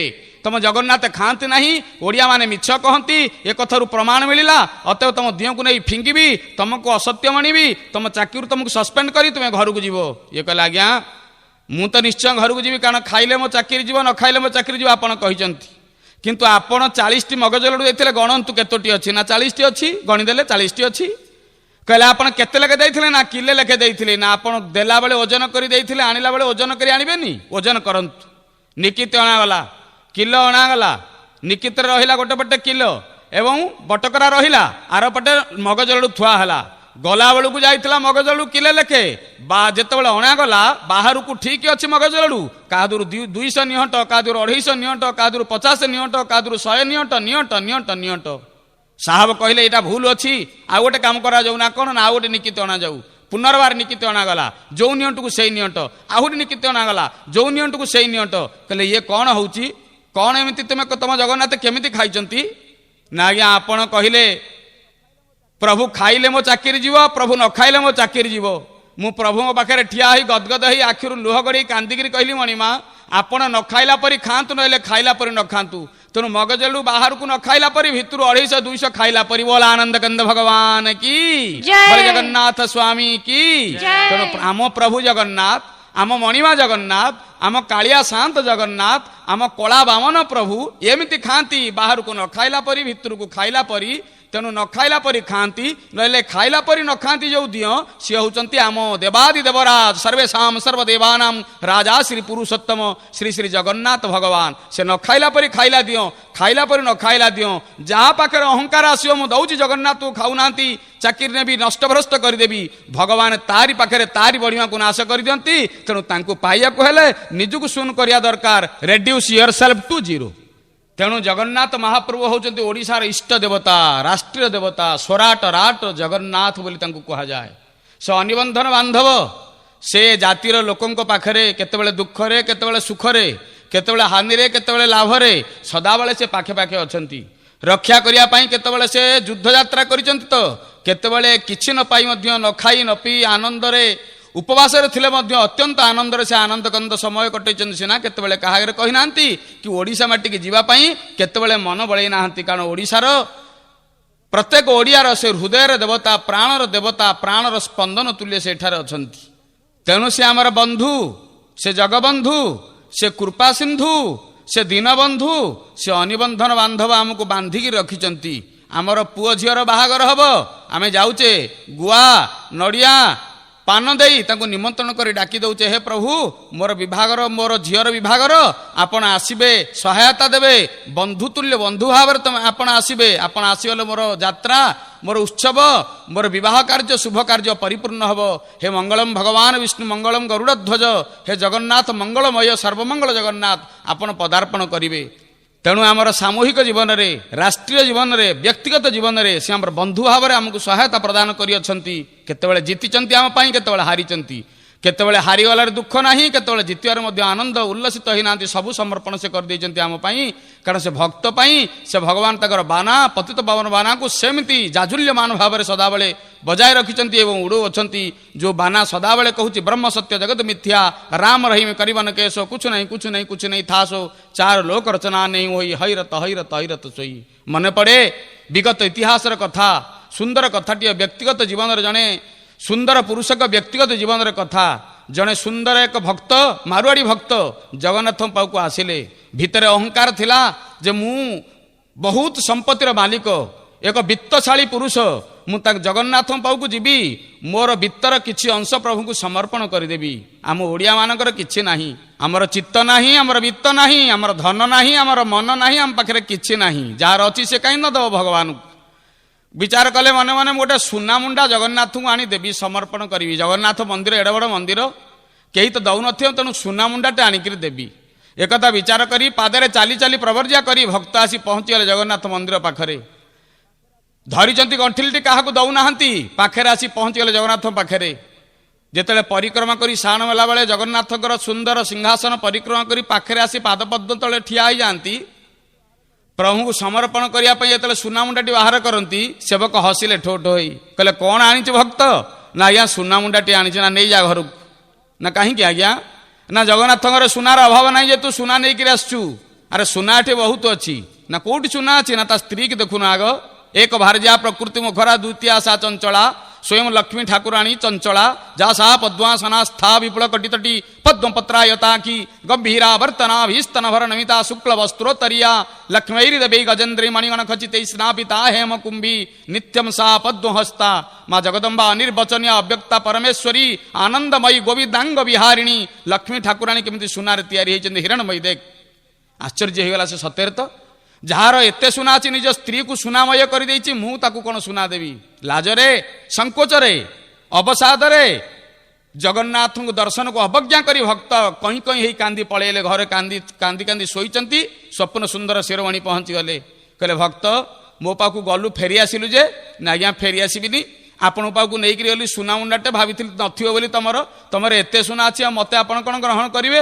ତେଣୁ ନେଇ ପଳେଇ ଆସିଲି। ନାରେ ଯିଏ ମୋ ପାଖକୁ ଥରେ ଆସିଥାଏ ଆଉ ଦ୍ୱିତୀୟ ଥର ସେ ମୋ ପାଖକୁ ଯିବା ଦରକାର ନାହିଁ, ମୁଁ ତା ପାଖରେ ଆସି ପହଞ୍ଚିଥାଏ। ଇଏ ହେଉଛି ଜଗନ୍ନାଥ ଚେତନା, ଇଏ ହେଉଛି ଜଗନ୍ନାଥ ସଂସ୍କୃତିର ଏକ ଅପୂର୍ବ ଅପାର ବିଭାବ। ଥରେ ତାଙ୍କ ପାଖକୁ ଯାଅ, ଥରେ ସମର୍ପିତ ହେଇଯାଅ, ଥରେ ଅନନ୍ୟ ଚେତସ ହେଇଯାଅ, ସେ ତମ ପାଖକୁ ବାରମ୍ବାର ବାରମ୍ବାର ଘନ ଘନ ପୁନଃ ପୁନଃ ଆସୁଥିବେ। ଇଏ ଜଗନ୍ନାଥ ମହାପ୍ରଭୁ ଏମନ୍ତ ଦୟାଳୁ, ପରମ ଦୟାଳୁ ଠାକୁର।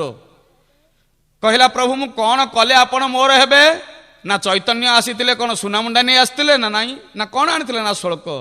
ନା ଶଙ୍କରାଚାର୍ଯ୍ୟ ଆସିଥିଲେ କ'ଣ ସୁନାମୁଣ୍ଡା ନେଇ ଆସିଥିଲେ? ନା ନାହିଁ। ନା ତାହେଲେ କ'ଣ ଆଣିଥିଲେ? ନା ଶୋଳକ। ନା ମୁଁ ଯେମିତି ଖୋଲା, ତୁ ସୁନା ନେଇକରି ଆସିବୁ, ମୋ ପାଖରେ କ'ଣ ହବ? ମୋର ହାତ ଅଛି, ପାପୁଲି ନାହିଁ, ଦେହ ଅଛି, ଦେହ ନାହିଁ, ବିଚିତ୍ର ଦିଅ। ମୁଁ ସମସ୍ତ କ୍ରମକୁ ଅତିକ୍ରମ କରି ମୁଁ ବ୍ୟତିକ୍ରମ ଠାକୁର ରୂପେ ସର୍ବତନ୍ତ୍ର ସ୍ୱତନ୍ତ୍ର ରୂପରେ ଏଠି ବିରାଜମାନ କରିଛି। ଶୋଳକ ନେଇ ତୁ। ଭକ୍ତ ଶୋଳକ ନେଇ ଯେତେବେଳେ ଆସି ଜଗନ୍ନାଥଙ୍କୁ ଦ୍ୱିତୀୟ ଥର ପାଇଁ ପ୍ରଣାମ କରେ, ଦେଖିଲା ବେଳୁ ଜଗନ୍ନାଥଙ୍କର ଆଉ ଗୋଟିଏ ପତ୍ନୀ ଭାର୍ଯ୍ୟା ଅଛନ୍ତି। ସେ କିଏ? ସେ ନା ଭୂଦେବୀ ବାଗବାଦିନୀ ସରସ୍ୱତୀ।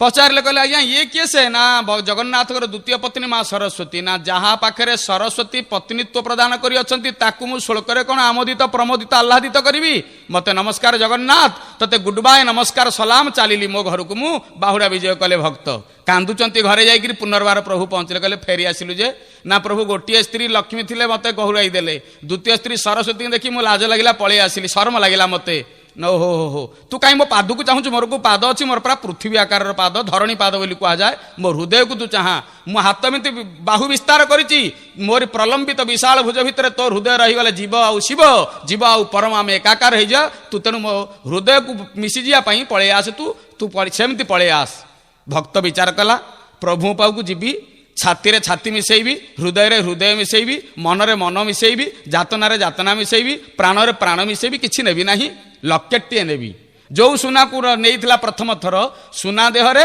16 कोटी लिखिदेले आम मैंने आजिकल सेमती करुचे जो लकेट मारुचे तादर आजिकल विभिन्न प्रकार दौचे कौ हिरोइन का नाम दबा तो कौ सुंदर ना क्या दिखाऊँगी तेणु आम दबार जमी भूलु ना आमर भावना जहाँ प्रति जेते आम प्रीति जहाँ प्रति जेते आम से अनुसार लखुचे से भक्त कौन कले ना सुंदर लकेट तैयारी कर 16 कोटी लिखि मंत्रटीए जगन्नाथ पाखु नहीं आसिले जिते दबापी जाती प्रलंबित विशाल भुज लंबेकरी भगवान बसचंती पंडा कहला हाँ रही चेन आनीचु दवापाई किंतु दे पारू ना ना कहीं जगन्नाथ छाती रे आउ गोटे लकेट झुलुची श्रीवत्स ब्राह्मणर पाद तेणु तू दे पारू ना ताल जगन्नाथ मु तुमको कौन देवी प्रभु हसिले कहले तू मते कौन दबू मते आसन दबू मोर आसन हूँ खगासन पक्षीमान राजा गरुड़ हूँ मोर आसन पानी आनी मो पाद धोईदेबू गंगा मो पाद तलू बाहरुचंती बेकेरे माल पकेबू मोर हार हूँ कौस्तुभ हार मते किछि देले हब नाही तू निजे समर्पण कर निजुको समर्पण कर निजुको समर्पण न कले तू मते पाइबू नाहू कि आसन देवी आसन खग पति जार हो खग पति जार केउ जले पाद धोई विपदू गंगा बाहार किसनई विद्य देवी मुझे हूँ सुधाहारी हो जेहू सुधाहारी केउ स्तवे गान करी विभाग दे बीजा किंकरी केउ पुष्प देई मंडी बीजार पद्म पयर हो जार पद्म पयर केउ हार देई तोसी बीजार कौस्तुभ हार बोल आनंद गंध भगवान की बोल सच्चिदानंद भगवान की बोल बलभद्र भगवान की बोल जगन्नाथ स्वामी की